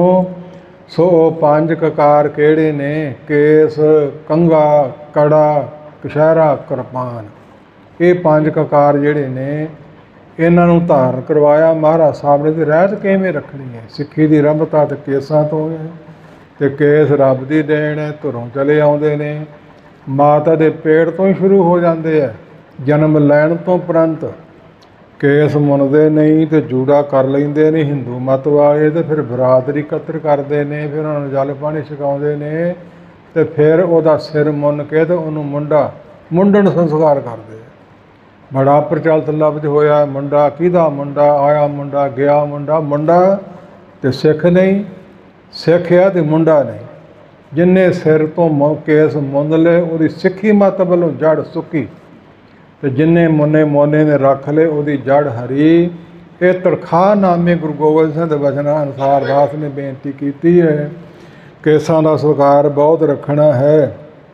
ਏਕ ਪਹਿਰ ਪਖ ਬੀਤੇ हैं जब ही दही सो केस नभावें तब ही केसन धूप दे सुच पावन है ये गुर की मोहर सुहावन। गुरु की मोहर गुरु समझाना है, गुर सम अदब केस का ठन। इन्हां केसां दा अदब सत्कार करना है। केसां दा अमृत पैंदा है तो केसां दा जल जिथे डिगे धरती पवित्र हो जाती है। तो केस नहा के तो खिलार के नहीं तुरे फिरना, कांत बह के सुकाउणे नहीं कहना, हरे करने है। ਤਾਂ ਸਿਰ 'ਤੇ ਪੱਲਾ ਲੈ ਕੇ ਇਵੇਂ ਸਤਿਕਾਰ ਹੈ। ਅਤੇ ਬੀਬੀਆਂ ਦੇ ਵੀ ਭਾਵ ਉਹੀ ਅੰਮ੍ਰਿਤ ਕੇਸਾਂ 'ਚ ਪੈਂਦਾ ਹੈ। ਇਹ ਫਿਰ ਕੀ ਕਰਨ? ਨੰਗੇ ਨਹੀਂ ਰੱਖਣੇ ਤੇ ਰਹਿੰਦੇ ਨੰਗੇ ਹੈ। ਉਹ ਬੀਬੀਆਂ ਭਾਗਾਂ ਵਾਲੀਆਂ ਕੇਸ ਕੀ ਬੰਨ੍ਹ ਲੈਂਦੀਆਂ ਕੇਸਾਂ ਦੀ ਸੰਭਾਲ ਵਾਸਤੇ, ਲੰਬੇ ਪਿਆਂ ਵਿੱਚ ਢੱਕੇ ਰਹਿਣ। ਅਤੇ ਨੰਗੀ ਕੇਸੀ ਕੋਈ ਲੰਗਰ ਪਾਣੀ ਜਲ ਪਾਣੀ ਨਹੀਂ ਛਕਣਾ, ਨੰਗੀ ਕੇਸੀ ਕਿਰਿਆ ਟੌਲਟ ਆੜਕ ਦੀ ਕੋਈ ਹੋਰ ਨਹੀਂ ਕਰਨੀ। ਇਸ ਪ੍ਰਕਾਰ ਕੇਸਾਂ ਦਾ ਸਤਿਕਾਰ ਕਰਨਾ। ਅਤੇ ਕੰਗੇ ਨਾਲ ਵਾਹੇ ਹੋਏ ਨਿਕਲੇ ਕੰਗੇ 'ਚ ਮੁਰਦਾ ਕੇਸ ਪੈਰਾਂ 'ਚ ਨਹੀਂ ਸੁੱਟਣੇ, ਇਕੱਠੇ ਕਰਕੇ ਰੱਖੋ, ਸਤਿਕਾਰ ਕਰੋ ਇਹਨਾਂ ਦਾ। ਇਸ ਪ੍ਰਕਾਰ ਕੇਸਾਂ ਦੀ ਬੜੀ ਭਾਰੀ ਮਾਨਤਾ ਹੈ। ਕੇਸਾਂ ਦੀ ਸੰਭਾਲ ਵਾਸਤੇ ਅਖੰਡ ਕੀਰਤਨੀ ਜਥੇ ਵਾਲੇ ਬਹੁਤ ਚੰਗਾ ਕਰਦੇ। ਉਹਨਾਂ ਕੇਸ ਕੀ ਲਾਗੂ ਹੀ ਕਰ ਦਿੱਤੀ ਹੋਈ ਹੈ, ਮਾੜੀ ਗੱਲ ਨਹੀਂ। ਪਰ ਕਕਾਰਾਂ ਦੀ ਗਿਣਤੀ 'ਚ ਕੇਸ ਹੀ ਲਿਖਿਆ ਮਹਾਰਾਜ ਸਾਹਿਬ ਜੀ ਨੇ। ਇਸ ਪ੍ਰਕਾਰ ਗੁਰਮੁਖੋ ਸਤਿਗੁਰੂ ਕਿਰਪਾ ਕਰਨ ਕੇਸਾਂ ਬਾਰੇ ਸਾਨੂੰ ਗਿਆਨ ਹੋਵੇ। ਰੱਬ ਦੀ ਦੇਣ ਹੈ, ਕਿਸੇ ਬੰਦੇ ਦੀ ਨਹੀਂ। ਸਾਰੀ ਉਮਰ ਵਰਾਈ ਚਲੋ ਆਉਣੋਂ ਹਟਣੇ ਨਹੀਂ। ਪਿਛਲਿਆਂ ਯੁੱਗਾਂ ਵਿੱਚ ਸਮੂਹ ਕੁੱਲ ਦੁਨੀਆ ਸਾਰੀ ਕੇਸਾਂ ਧਾਰੀ ਸੀ। ਹੌਲੀ ਹੌਲੀ ਬਿਮਾਰੀ ਵੱਧਦੀ ਬੜੀ ਫੈਲ ਗਈ ਹੈ ਦੇਸਾਂ ਪ੍ਰਦੇਸਾਂ ਵਿੱਚ। ਜੇ ਧਿਆਨ ਮਾਰੀਏ ਦਸਵੇਂ ਪਾਤਸ਼ਾਹ ਨੇ ਬੜਾ ਕੁਛ ਲਿਖਿਆ ਹੈ। ਤ੍ਰੇਤੇ ਯੁੱਗ ਦੇ ਅਵਤਾਰ ਭਗਵਾਨ ਰਾਮ ਚੰਦਰ ਜੀ, ਅਤੇ 2 ਕਲਾ ਅਵਤਾਰ ਪਰਸਰਾਮ ਬ੍ਰਾਹਮਣ, ਅਤੇ ਉਹਦੇ ਪਿਤਾ ਜਮਦਗਣੀ ਨੂੰ ਸਹੰਸਰ ਬਾਹੂ ਉਹਦੇ ਮਾਸੜ ਨੇ ਮਾਰ ਦਿੱਤਾ। ਸਕੀਆਂ ਭੈਣਾਂ ਸੀ, ਭੈਣ ਨੂੰ ਭੈਣ ਮਿਲੀ ਹੈ ਅਤੇ ਭੈਣ ਸਾਡੇ ਗਰੀਬਾਂ ਕੋਲ ਵੀ ਕਦੇ ਚਰਨ ਪਾਓ। ਆਪਣੇ ਪਤੀ ਸਹੰਸਰ ਬਾਹੂ ਰਾਜੇ ਨੂੰ ਕਿਹਾ, ਕਹਿੰਦਾ ਉਹਨਾਂ ਕੋਲ ਹੈ ਕੀ ਹੈ, ਕਿੱਥੇ ਬਿਠਾਉਣਗੇ, ਕੀ ਖਵਾਉਣਗੇ। ਜਮਦਗਣੀ ਬੰਦਗੀ ਵਾਲਾ ਸੀ, ਕਹਿੰਦਾ ਜਾਓ ਉਹਨੂੰ ਕਹੋ ਜਿੰਨੀਆਂ ਮਰਜ਼ੀ ਫੌਜਾਂ ਲਿਆਓ, ਜੋ ਕਹੋ ਛਕਾਵਾਂਗੇ। ਉਸ ਮੌਕਾ ਲੈ ਆਇਆ ਫੌਜਾਂ। 14 ਰਤਨਾਂ 'ਚ ਨਿਕਲੀ ਕਾਮ ਧੇਨ ਗਊ ਸ੍ਰੀਮੰਦ ਰੰਭਾ ਵਾਰਨੀਅਮੀ ਸੰਗ ਗਜਰਾਜ ਬਿਖ ਧੇਨ ਸਤ ਕਲਪਤਾਰ। ਧੇਨ ਗਊ ਨੂੰ ਕਹਿੰਦੇ, ਬਿਖ ਧੇਨ ਗਊ ਸਤ ਕਲਪਤਾਰ ਧਨਕ ਧਨ ਅੰਦਰਬਾਜ। ਦੇਵਤਿਆਂ ਪਾਸੋਂ ਮੰਗਵਾ ਲਈ ਹੈ ਅਤੇ ਅੰਦਰ ਕੁੱਲੀ 'ਚ ਬੰਨ੍ਹ ਲਈ ਹੈ। ਅਤੇ ਰਾਜੇ ਦੀਆਂ ਫੌਜਾਂ ਜੋ ਚਾਹੁੰਦੀਆਂ ਲਿਆ ਖਵਾਈ ਜਾਂਦਾ ਹੈ। ਬੜੇ ਹੈਰਾਨ ਹੋਏ, ਇੱਥੇ ਕੋਈ ਭੱਠੀ ਨਹੀਂ, ਕੋਈ ਲਾਂਗਰੀ ਨਹੀਂ, ਕੋਈ ਬਰਤਨ ਨਹੀਂ, ਕਿੱਥੋਂ ਲਈ ਆਉਂਦਾ ਹੈ ਐਡੇ ਸੁੰਦਰ ਪਦਾਰਥ। ਸੋ ਅੱਗੇ ਹੋ ਕੇ ਵੇਖਿਆ ਵੀ ਅੰਦਰ ਕੀ ਆ, ਅਤੇ ਗਊ ਵੱਜੀ ਹੈ। ਕਹਿੰਦਾ ਸਾਧ ਆਏ ਮੈਨੂੰ ਦੇ ਦੇ, ਮੈਂ ਰਾਜਾ ਹੈ, ਮੇਰੇ ਕੋਲ ਫੌਜਾਂ ਜਿੱਥੇ ਲੋੜ ਪਊ ਮੈਂ ਛਕਾ ਲਿਆ ਕਰੂੰ, ਤੂੰ ਕੀ ਕਰਨੀ ਹੈ। ਕਹਿੰਦਾ ਨਹੀਂ, ਇਹ ਰਿਖੀਆਂ ਦਾ ਧਨ ਹੈ, ਰਾਜਿਆਂ ਦਾ ਨਹੀਂ। ਫੌਜਾਂ ਨੂੰ ਕਹਿੰਦਾ ਜ਼ਬਰਦਸਤੀ ਖੋਲ੍ਹੋ। ਮੰਤਰਾਂ ਦੇ ਬਲ ਨਾਲ ਮਗਾਈ ਉਡਾ ਦਿੱਤੀ, ਅਤੇ ਤੀਰ ਮਾਰੇ ਅਤੇ ਖੂਨ ਡਿੱਗਾ ਅਤੇ ਤੰਬਾਕੂ ਉੱਗਾ। ਸਾਰੇ ਹਿੰਦੂ ਮਤ ਵਾਲਿਆਂ ਨੂੰ ਪਤਾ ਨਹੀਂ, ਯਾਦ ਰੱਖੋ ਉਸ ਗਊ ਦਾ ਤੰਬਾਕੂ ਖੂਨ ਪੀਂਦੇ ਖਾਂਦੇ ਹੋ। ਇਸ ਪ੍ਰਕਾਰ ਗੁਰਮੁਖੋ ਫਿਰ ਸਮਾਂ ਗੁਜ਼ਰਦਾ ਗਿਆ। ਉਹਦੀ ਮਾਤਾ ਰੇਣਕਾ ਨੇ ਰੋਣਾ ਕੀਤਾ। ਉਹਦੇ ਪੁੱਤਰ ਪਰਸਰਾਮ 2 ਕਲਾ ਅਵਤਾਰ ਨੇ ਸੁਣਿਆ। ਪਿੱਟਦੀ ਹੋਈ ਮਾਤਾ ਨੂੰ ਆ ਕੇ ਪੁੱਛਿਆ ਵੀ ਤੇਰੇ ਮਾਸੜ ਨੇ ਤੇਰੇ ਪਿਤਾ ਨੂੰ ਮਾਰ ਦਿੱਤਾ ਹੈ। ਇਹਨੇ ਭਾਵ ਖੱਤਰੀ ਅਤੇ ਮੈਂ ਹਾਂ ਬ੍ਰਾਹਮਣ, ਹੁਣ ਇਹਨਾਂ ਦੀ ਕੋਲਾਂ ਨਾਸ ਕਰ ਦਊਂਗਾ। ਕੁਹਾੜਾ ਰੱਖ ਲਿਆ ਮੋਢੇ 'ਤੇ ਅਤੇ ਨਿਹੰਗ ਸਿੰਘਾਂ ਦੀ ਬੋਲੀ ਹੈ। ਕੁਹਾੜੇ ਨੂੰ ਪਰਸਰਾਮ ਕਹਿੰਦੇ ਹੈ। 21 ਵਾਰੀ ਮਾਰੇ ਤੇ ਭਗਵਾਨ ਰਾਮਚੰਦਰ ਦੀ 14 ਕਲਾ ਸਨ, ਤੇ ਲਛਮਣ ਨੂੰ ਜਦੋਂ ਇਹ ਮਾਰਨ ਵਾਸਤੇ ਗਿਆ, ਕਿੱਥੇ 2 ਕਲਾ ਕਿੱਥੇ 14, ਪਕੜਿਆ ਗਿਆ। ਤੇ ਫਿਰ ਲਛਮਣ ਨੇ ਪੁੱਛਿਆ, ਭਰਾਤਾ ਕਹੂੰ ਬਾਂਧ ਡਾरूं, कहूँ देश ते नकारूं, कहूँ बरद उतारूं, कहूँ जूड़ा काट लीजिए, की सजा देइए इसनूं। कहंदे जूड़ा कट लो, सिर मुन दो, ਇਹਦਾ ਇਹ ਸਜ਼ਾ ਸਿਰ ਵੱਢਣ ਨਾਲੋਂ ਬਹੁਤ ਹੀ ਚੰਗੀ ਹੈ। ਇਸ ਤਰ੍ਹਾਂ ਉਹਨੂੰ ਸਜ਼ਾ ਦਿੱਤੀ ਸੀ। ਕੇਸਾਂ ਵਾਲਾ ਸੀ, ਸਾਰੇ ਕੇਸਾਂ ਵਾਲੇ ਹੁੰਦੇ ਆਏ ਨੇ। ਯਾਦ ਰੱਖੋ, ਲਿਖਤੀ ਪ੍ਰਮਾਣ ਤੁਹਾਡੇ ਸਮੱਖ ਰੱਖਿਆ ਹੈ। ਦੁਆਪਰ ਯੁੱਗ ਵਿੱਚ ਕ੍ਰਿਸ਼ਨ ਭਗਵਾਨ ਰੁਕਮਣੀ ਧਿਆਨ ਧਰ ਕੇ ਬੈਠੀ ਸੀ, ਭਗਤਣੀ ਸੀ, ਤੇ ਉਹਦਾ ਭਰਾ ਹੁਕਮੀਆਂ ਸਸਪਾਲ ਰਾਜੇ ਨਾਲ ਭੈਣ ਨੂੰ ਮੰਗਿਆ ਆਇਆ, ਤੇ ਉਹ ਵਿਆਹੁਣ ਵਾਸਤੇ ਆ ਗਿਆ ਜਨੇਦ ਫੌਜਾਂ ਲੈ ਕੇ। ਰੁਕਮਣੀ ਨੇ ਸੁਨੇਹਾ ਭੇਜਿਆ ਕ੍ਰਿਸ਼ਨ ਭਗਵਾਨ ਨੂੰ ਕਿ ਮੈਂ ਤੁਹਾਡਾ ਧਿਆਨ ਧਰੀ ਬੈਠੀ ਹਾਂ, ਕਿਰਪਾ ਕਰੋ। ਆਖਰੀ ਸਮੇਂ ਵਿਆਹ ਵੇਲੇ ਮੰਦਰ 'ਚ ਮੱਥਾ ਟਿਕਾਉਣ ਗਏ ਤੇ ਭਗਵਾਨ ਹਾਜ਼ਰ ਹੋ ਗਏ, ਤੇ ਉੱਥੋਂ ਹੀ ਕਾਬੂ 'ਚ ਕਰ ਲਈ। ਤੇ ਫਿਰ ਜੰਗ ਜੁੱਧ ਹੋਣਾ ਸੀ, ਹੋਇਆ। ਉਹ ਰਾਜੇ ਨੂੰ ਮੂਰਛਾ ਦਿੱਤੀ। ਉਹਦਾ ਭਰਾ ਰੁਕਮਣੀ ਦਾ ਹੁਕਮੀਆਂ ਜਿਹੜਾ ਸਸਪਾਲ ਪੱਖੀ ਸੀ, ਉਹਨੂੰ ਪਕੜ ਕੇ ਜੂੜ ਕੇ ਰਥ ਨਾਲ ਬੰਨ੍ਹ ਕੇ ਲਿਆਏ। ਤੇ ਫਿਰ ਸਜ਼ਾ ਕਿਹੜੀ ਦਿੱਤੀ? ਸਿਰ ਮੁੰਨਣ ਦੀ। 10ਵੇਂ ਪਾਤਸ਼ਾਹ ਲਿਖਦੇ, ਭਰਾਤਰੀਆ ਮੈਂ ਰਣ ਵਿਖੇ ਕਾਨ ਜੀਤ ਜੋ ਲੀਨ, ਸੀਸ ਮੂੜ ਤਾਂ ਕੋ ਦਿਓ ਕਹਿਓ ਕਾਜ ਘਟ ਕੀਨ। ਬਲਭਦਰ ਨੇ ਲਾਮਾ ਦਿੱਤਾ ਸੀ, ਕ੍ਰਿਸ਼ਨ ਤੂੰ ਮਾੜਾ ਕੀਤਾ ਹੈ। ਸਿਰ ਵੱਢ ਦਿਨੋਂ ਤੇ ਚੰਗੀ ਗੱਲ ਸੀ, ਸਿਰ ਮੁੰਨਣਾ ਨਹੀਂ ਸੀ ਚਾਹੀਦਾ। ਨੰਦ ਚੰਦ ਰਾਜਾ ਹੋਇਆ ਹੈ, ਸਾਰੇ ਰਾਜੇ ਜਿੱਤ ਲਏ, ਸ਼ੂਦਰ ਮੱਤ ਦਾ ਸੀ।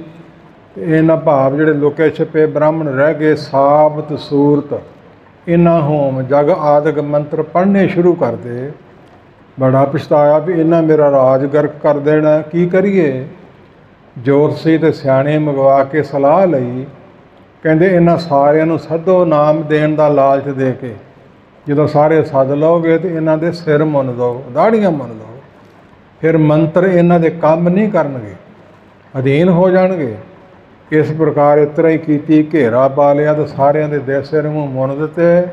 ਤੇ ਫਿਰ ਮੰਤਰਾਂ ਨੇ ਕੰਮ ਨਾ ਕੀਤਾ ਤੇ ਰਾਜ ਉਹਦਾ ਕਾਇਮ ਰਿਹਾ। ਇਹ ਤਾਂ ਆਦਿਕ ਹੋਰ ਵੀ ਪ੍ਰਮਾਣ ਬੜੇ ਮਿਲਦੇ ਕੇਸਾਂ ਦੇ ਸੰਬੰਧ 'ਚ। ਬਹੁਤਾ ਜ਼ਿਆਦਾ ਬੋਲੀ ਜਾਈਏ ਫਿਰ ਕਿੰਨਾ ਕੁ ਸਮਾਂ ਲੱਗ ਜਾਊ।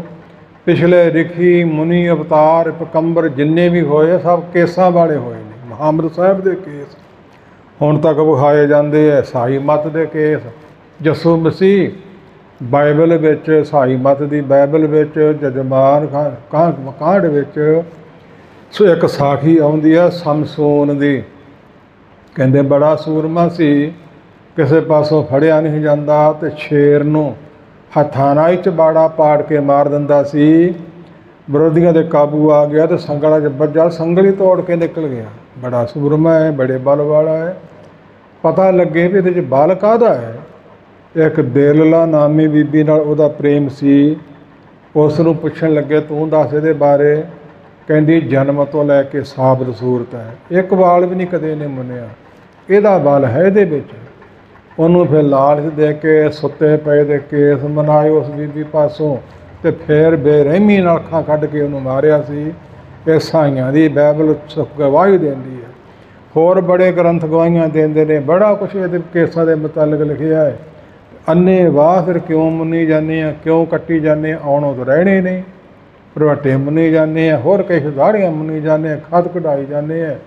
ਇਸ ਪ੍ਰਕਾਰ ਗੁਰਮੁਖੋ एक पैर पख बीते हैं जब ही, दही सुकेश नवावें तब ही, केसन धूप दे सुच पावन है ये गुरु की मोहर सुहावन। ਇਹਦੇ ਉੱਤੇ ਹੋਰ ਕੀ ਸੁਣਨਾ ਚਾਹੁੰਦੇ? ਗੁਰੂ ਕੀ ਮੋਹਰ। ਕੇਸਾਂ ਦਾ ਸੰਸਕਾਰ ਇਵੇਂ ਕਰਨਾ ਜਿਵੇਂ ਗੁਰੂ ਦਾ ਕਰੀਦਾ ਹੈ। ਨੰਗੀ ਕੇਸੀ ਕੋਈ ਗਲਤ ਵਿਹਾਰ ਨਹੀਂ ਕਰਨਾ, ਨੰਗੀ ਕੇਸੀ ਟੌਲਟ ਆਦਤ ਨਹੀਂ ਜਾਣਾ, ਨੰਗੀ ਕੇਸੀ ਪਦਾਰਥ ਨਹੀਂ ਖਾਣੇ, ਨੰਗੀ ਕੇਸੀ ਕਿਸੇ ਨਾਲ ਬੋਲਣਾ ਵੀ ਨਹੀਂ, ਸਿਰ 'ਤੇ ਪਰਨਾ ਰੱਖਣਾ। ਤੇ ਕੇਸ ਕੀ ਕੇਸਾਂ ਦੀ ਸੰਭਾਲ ਵਾਸਤੇ ਹੈ। ਇਹ ਜ਼ਰੂਰ ਸੁੱਤਿਆਂ ਜਾਗਦਿਆਂ ਸਦਾ ਬੰਨ੍ਹ ਕੇ ਰੱਖਣੀ। ਕੇਸਾਂ ਵਿੱਚ ਅੰਮ੍ਰਿਤ ਪਿਆ ਹੈ। ਤੇ ਨਾਲ ਕੰਘਾ, ਪਰ ਟੁੱਟਿਆਂ ਦੰਦਿਆਂ ਵਾਲਾ ਨਹੀਂ। ਭਾਰੇ ਕੇਸ ਹੋਣ ਤੇ ਹਨੇਰੇ 'ਚ ਵਾਹੋਗੇ ਤੇ ਦੰਦਾ ਚਮਕੇ, ਦੰਦੇ ਚਮਕਣਗੇ ਜਿਵੇਂ ਬਿਜਲੀ ਚਮਕਦੀ ਹੈ। ਦਾਸ ਦੇ ਅੱਖੀਂ ਵੇਖਿਆ ਹੈ, ਤੁਸੀਂ ਕਿਤੇ ਵੇਖ ਲਿਓ। ਇਸ ਪ੍ਰਕਾਰ ਸਰੀਰ ਵਿੱਚ ਬਹੁਤ ਕੁਛ ਹੈ, ਉਸ ਨੂੰ ਠੰਡਿਆਂ ਰੱਖਦਾ ਹੈ।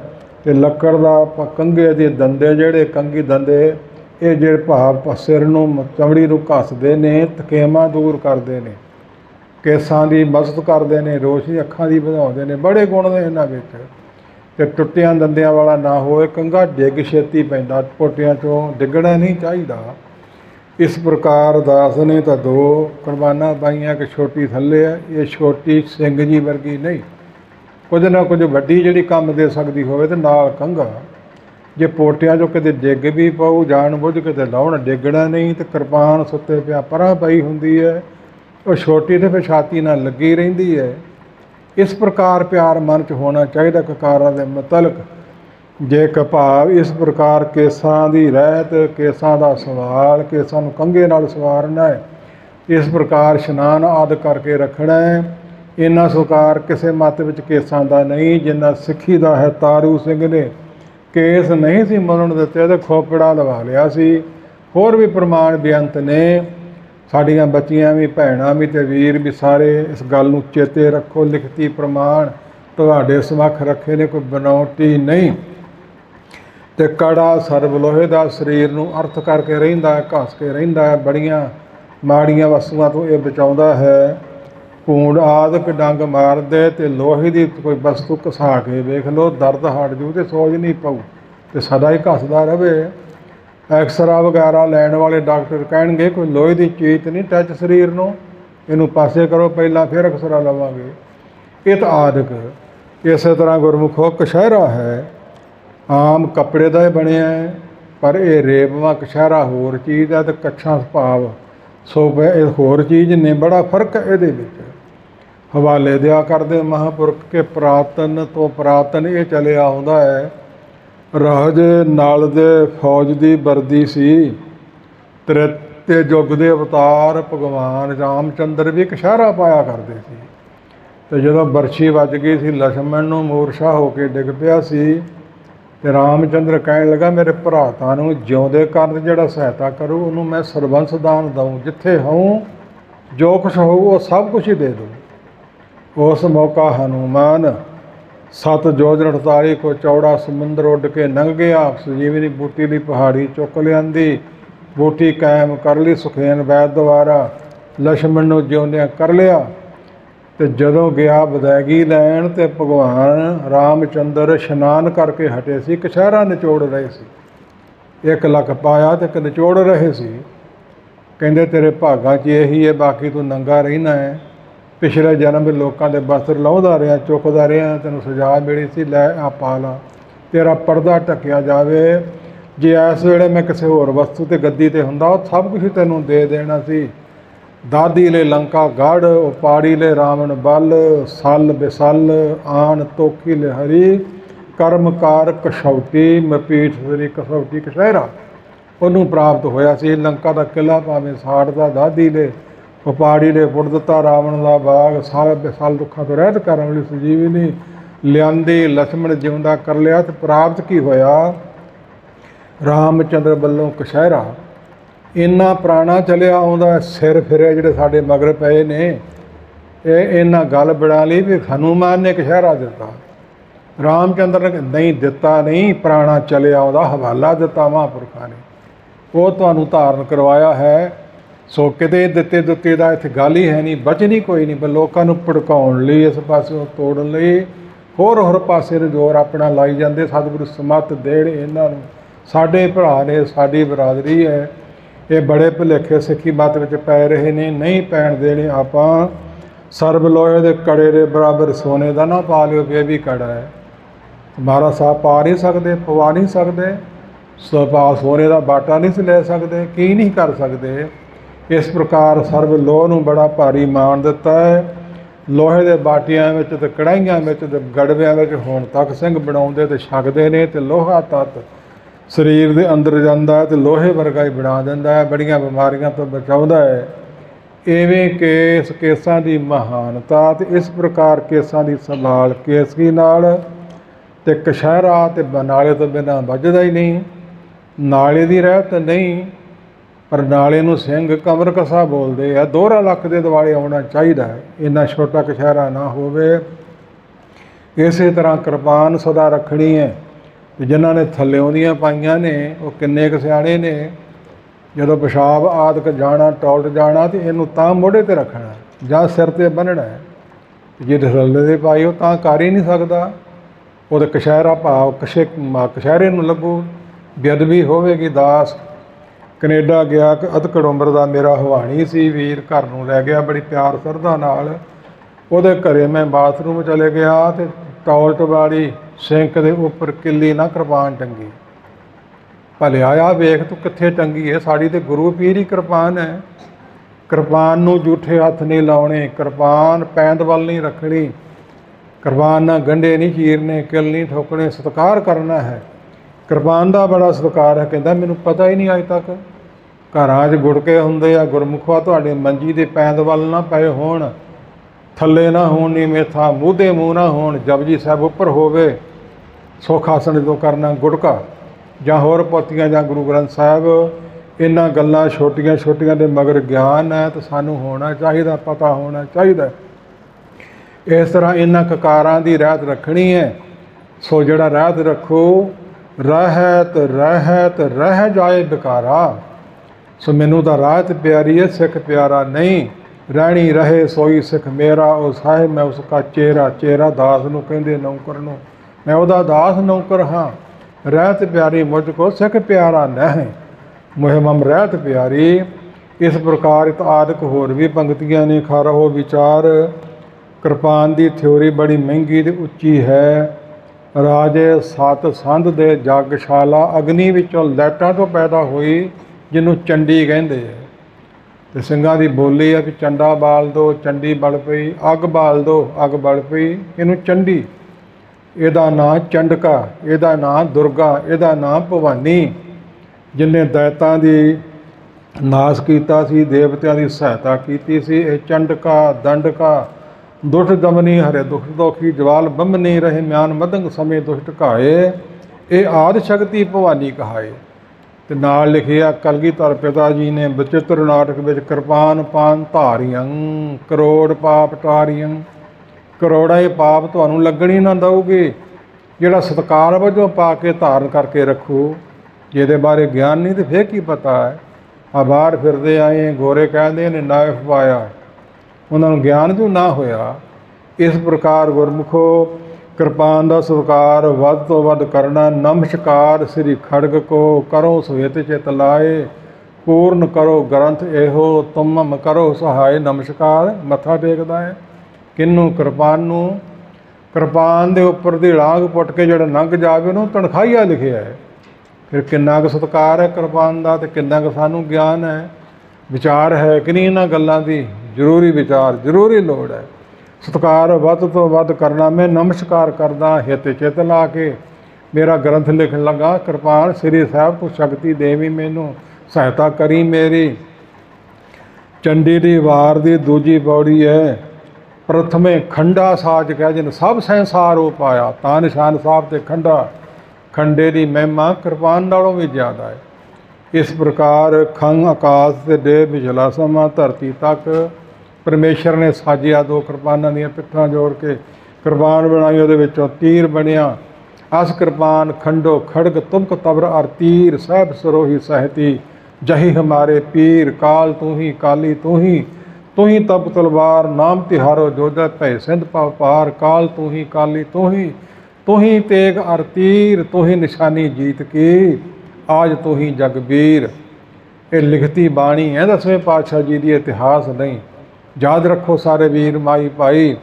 ਫਿਰ ਲਿਖਦੇ ਖੰਡ ਬਿਹੰਡੰ ਖਲਦਲ ਖੰਡੰ ਅਦਰਣ ਵੰਡੰ ਬਰ ਭੰਡੰ ਕੁਝ ਡੰਡ ਅਕੰਡੰ ਜੋਤ ਅਮੰਡੰ ਤੇਜ ਪ੍ਰਚੰਡੰ ਜੋਤ ਅਮੰਡੰ ਭਾਨ ਪ੍ਰਭੰ।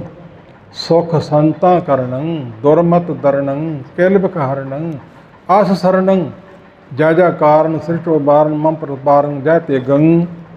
ਇਹ ਕਵਿਤਾ ਹੈ ਦੇ ਰੂਪ ਵਿੱਚ ਬਾਣੀ ਹੈ 10ਵੇਂ ਪਾਤਸ਼ਾਹ ਜੀ ਦੀ, ਤੇ ਅਰਥ ਵੀ ਨੇ। ਖੱਗ ਨਾਮ ਕਿਰਪਾਨ ਦਾ, ਇਹਦੇ ਨਾਮ ਬੜੇ ਨੇ। ਕਿਰਪਾਨ ਦੇ ਜਿਹੜੇ ਦੇਸ਼ ਦੀ ਬਣੀ ਹੋਵੇ, ਜਿਹੜੀ ਬਣਤਰ ਦੀ ਬਣੀ ਹੋਵੇ, ਉਹਨੇ ਵੱਖਰੇ ਨਾਂ ਹੁੰਦੇ ਨੇ। ਖੱਗ ਖੰਡ, ਕਿਰਪਾਨ ਦਾ ਕੰਮ ਕੀ ਹੈ? ਖੰਡਣ ਕਰਨਾ, ਵੱਢਣਾ, ਟੋਟੇ ਕਰਨਾ।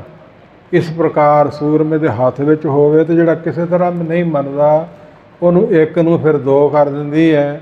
ਖੰਡ ਬਿਹੰਡੰ ਆਪ ਸੁੰਦਰ ਵਿਹੰਡੰ ਰੱਡਣ ਟੁੱਟਣ ਤੋਂ ਰਹਿਤ ਹੈ, ਤੇ ਵਿੱਚੋਂ ਦੀ ਲੰਘ ਕੇ ਦੋ ਤਿੰਨ ਟੋਟੇ ਬਣਾ ਦੇਣੀ ਹੈ। ਮੂਰਖ ਗੰਢ ਪਵੇ ਮੂੰਹ ਮਾਰ, ਜਿਹੜਾ ਮਿੰਤ ਨਾਲ ਵੀ ਪਿਆਰ ਨਾਲ ਵੀ ਕਿਸ ਤਰ੍ਹਾਂ ਵੀ ਨਹੀਂ ਮੰਨਦਾ। ਇਸ ਪ੍ਰਕਾਰ ਸਰਯੁਗ ਤੋਂ ਲੈ ਕੇ ਦੈਂਤਾਂ ਨੂੰ ਸੋਧਦੇ ਆਏ ਨੇ ਸ਼ਸਤਰਾਂ ਨਾਲ ਹੀ। ਉਹਨਾਂ ਪਿਕੰਬਰਾਂ ਅਵਤਾਰਾਂ ਦੇ ਹੱਥ ਸ਼ਸਤਰ ਵੀ ਹੁੰਦੇ ਆਏ ਨੇ। ਬ੍ਰਹਮਾ ਜੀ ਦੇ ਹੱਥ 'ਚ ਬਰਛੀ ਸੀ, ਸ਼ਿਵਾ ਦੇ ਹੱਥ ਵਿੱਚ ਤਰਸੂਲ ਹੈ, ਕਿਸੇ ਦੇ ਹੱਥ ਕੁਝ ਹੋਰ ਤੇ ਕਿਸੇ ਦੇ ਕੁਝ ਚਲਿਆ ਹੀ ਆਇਆ ਹੈ। ਖਾਰਹੋ ਵਿਚਾਰ ਵਿਸਾਰਤ ਨਾ ਜਾਈਏ। ਖੰਡ ਬੇਹੰਡੰ ਖਲ ਦਲ ਖੰਡੰ, ਤੇ ਖਲ ਕਹਿੰਦੇ ਨੇ ਮੂਰਖਾਂ ਨੂੰ, ਖਲਾਂ ਦੇ ਮੂਰਖਾਂ ਦੇ ਦਲ ਨੂੰ ਖਲ ਦਲ ਖੰਡਨ ਕਰ ਦਿੰਦੀ ਹੈ, ਤੂੰ ਨਾਸ਼ ਕਰ ਦਿੰਦੀ ਹੈ। ਮੂਰਖ ਦਾ ਹੋਰ ਇਲਾਜ ਹੀ ਕੋਈ ਨਹੀਂ। ਹੱਥ ਜੋੜਿਆ ਵੀ ਨਹੀਂ ਮੰਨਦਾ, ਕਿਸੇ ਤਰ੍ਹਾਂ ਵੀ ਨਹੀਂ ਮੰਨਦਾ। ਤੇ ਫਿਰ ਹਲਕਾ ਕੁੱਤਾ ਇੱਕ ਮਾਰਨ ਨਾਲ, ਮੂਰਖ ਇੱਕ ਮਾਰਨ ਨਾਲ, ਜਿਵੇਂ ਦੀਰਘ ਦਾੜ ਦਾਂਤ ਦਾ ਸਿਰ ਕੱਟਿਆ ਸੀ, ਪੁਨ ਰਾਸ਼ਕ ਕਾ ਕਾਟਾ ਸੀਸਾ, ਸ੍ਰੀ ਅਸਕੇਤ ਜਗਤ ਕੇ ਈਸਾ, ਪੋਹ ਪਨ ਬ੍ਰਿਸ਼ ਗਗਨ ਤੇ ਭਈ, ਸਾਧਨ ਆਨ ਵਧਾਈ ਦਈ। ਜਿਵੇਂ ਭੂਮਾ ਸਰਦੈਂਤ ਨੂੰ ਕ੍ਰਿਸ਼ਨ ਭਗਵਾਨ ਨੇ ਮਾਰਿਆ ਸੀ, ਉਹਦੇ ਘਰ ਬਾਲ ਲਿਆਂਦੀਆਂ ਸੀ, ਜਿਹੜੀਆਂ ਜ਼ਬਰਦਸਤੀ ਰੱਖੀਆਂ ਸੀ 16,000 ਕਿੰਨੀਆਂ। ਇਵੇਂ ਭਾਵ ਦੈਂਤਾਂ ਨੂੰ ਸੋਧਣਾ। ਖਾਲਸਾ ਸੋਈ ਜੋ ਚੜੇ ਤਰੰਗ, ਖਾਲਸਾ ਸੋਈ ਜੋ ਕਰੇ ਨਿਤ ਜੰਗ, ਗਰੀਬਾਂ ਨੂੰ ਦੁੱਖ ਨਾ ਦੇਵੇ। ਖਾਲਸਾ ਸੋਈ ਜੋ ਸੋ ਨਿਰਧਨ ਕੋ ਪਾਲੇ, ਖਾਲਸਾ ਸੋਈ ਜੋ ਦੁਸ਼ਟ ਕੋ ਗਾਲੇ। ਬਹੁਤਿਆਂ ਨੂੰ ਦੁਖੀ ਕਰਨ ਵਾਲੇ ਦੁਸ਼ਟਾਂ ਨੂੰ ਗਾਲੇ ਤੇ ਗਰੀਬਾਂ ਦੇ ਮੂੰਹ ਵਿੱਚ ਪਾਵੇ, ਸਹਾਇਤਾ ਕਰੇ, ਉਹ ਅਸਲੀ ਖਾਲਸਾ ਹੈ। ਇਸ ਪ੍ਰਕਾਰ ਸ਼ਸਤਰ ਤੋਂ ਬਿਨਾਂ ਕਿੱਦਾਂ ਸੋਧ ਲਵੋਗੇ, ਕਿੱਦਾਂ ਸੰਭਾਲ ਲਓਗੇ। ਸੋ ਖਲ ਮੂਰਖਾਂ ਦੇ ਦਲਾਂ ਨੂੰ ਖੰਡ ਬਿਹੰਡਨ ਖਲ ਦਲ ਖੰਡੰ, ਅਤਰਣ ਮੰਡੰ ਰਾਣ ਮੈਦਾਨ ਮੰਡੰ, ਸੁੰਦਰ ਬਣਾ ਦਿੰਦੀ ਹੈ ਕਿਰਪਾਨ ਤੂੰ, ਅਤਰਣ ਮੰਡੰ ਵਰ ਭੰਡੰ।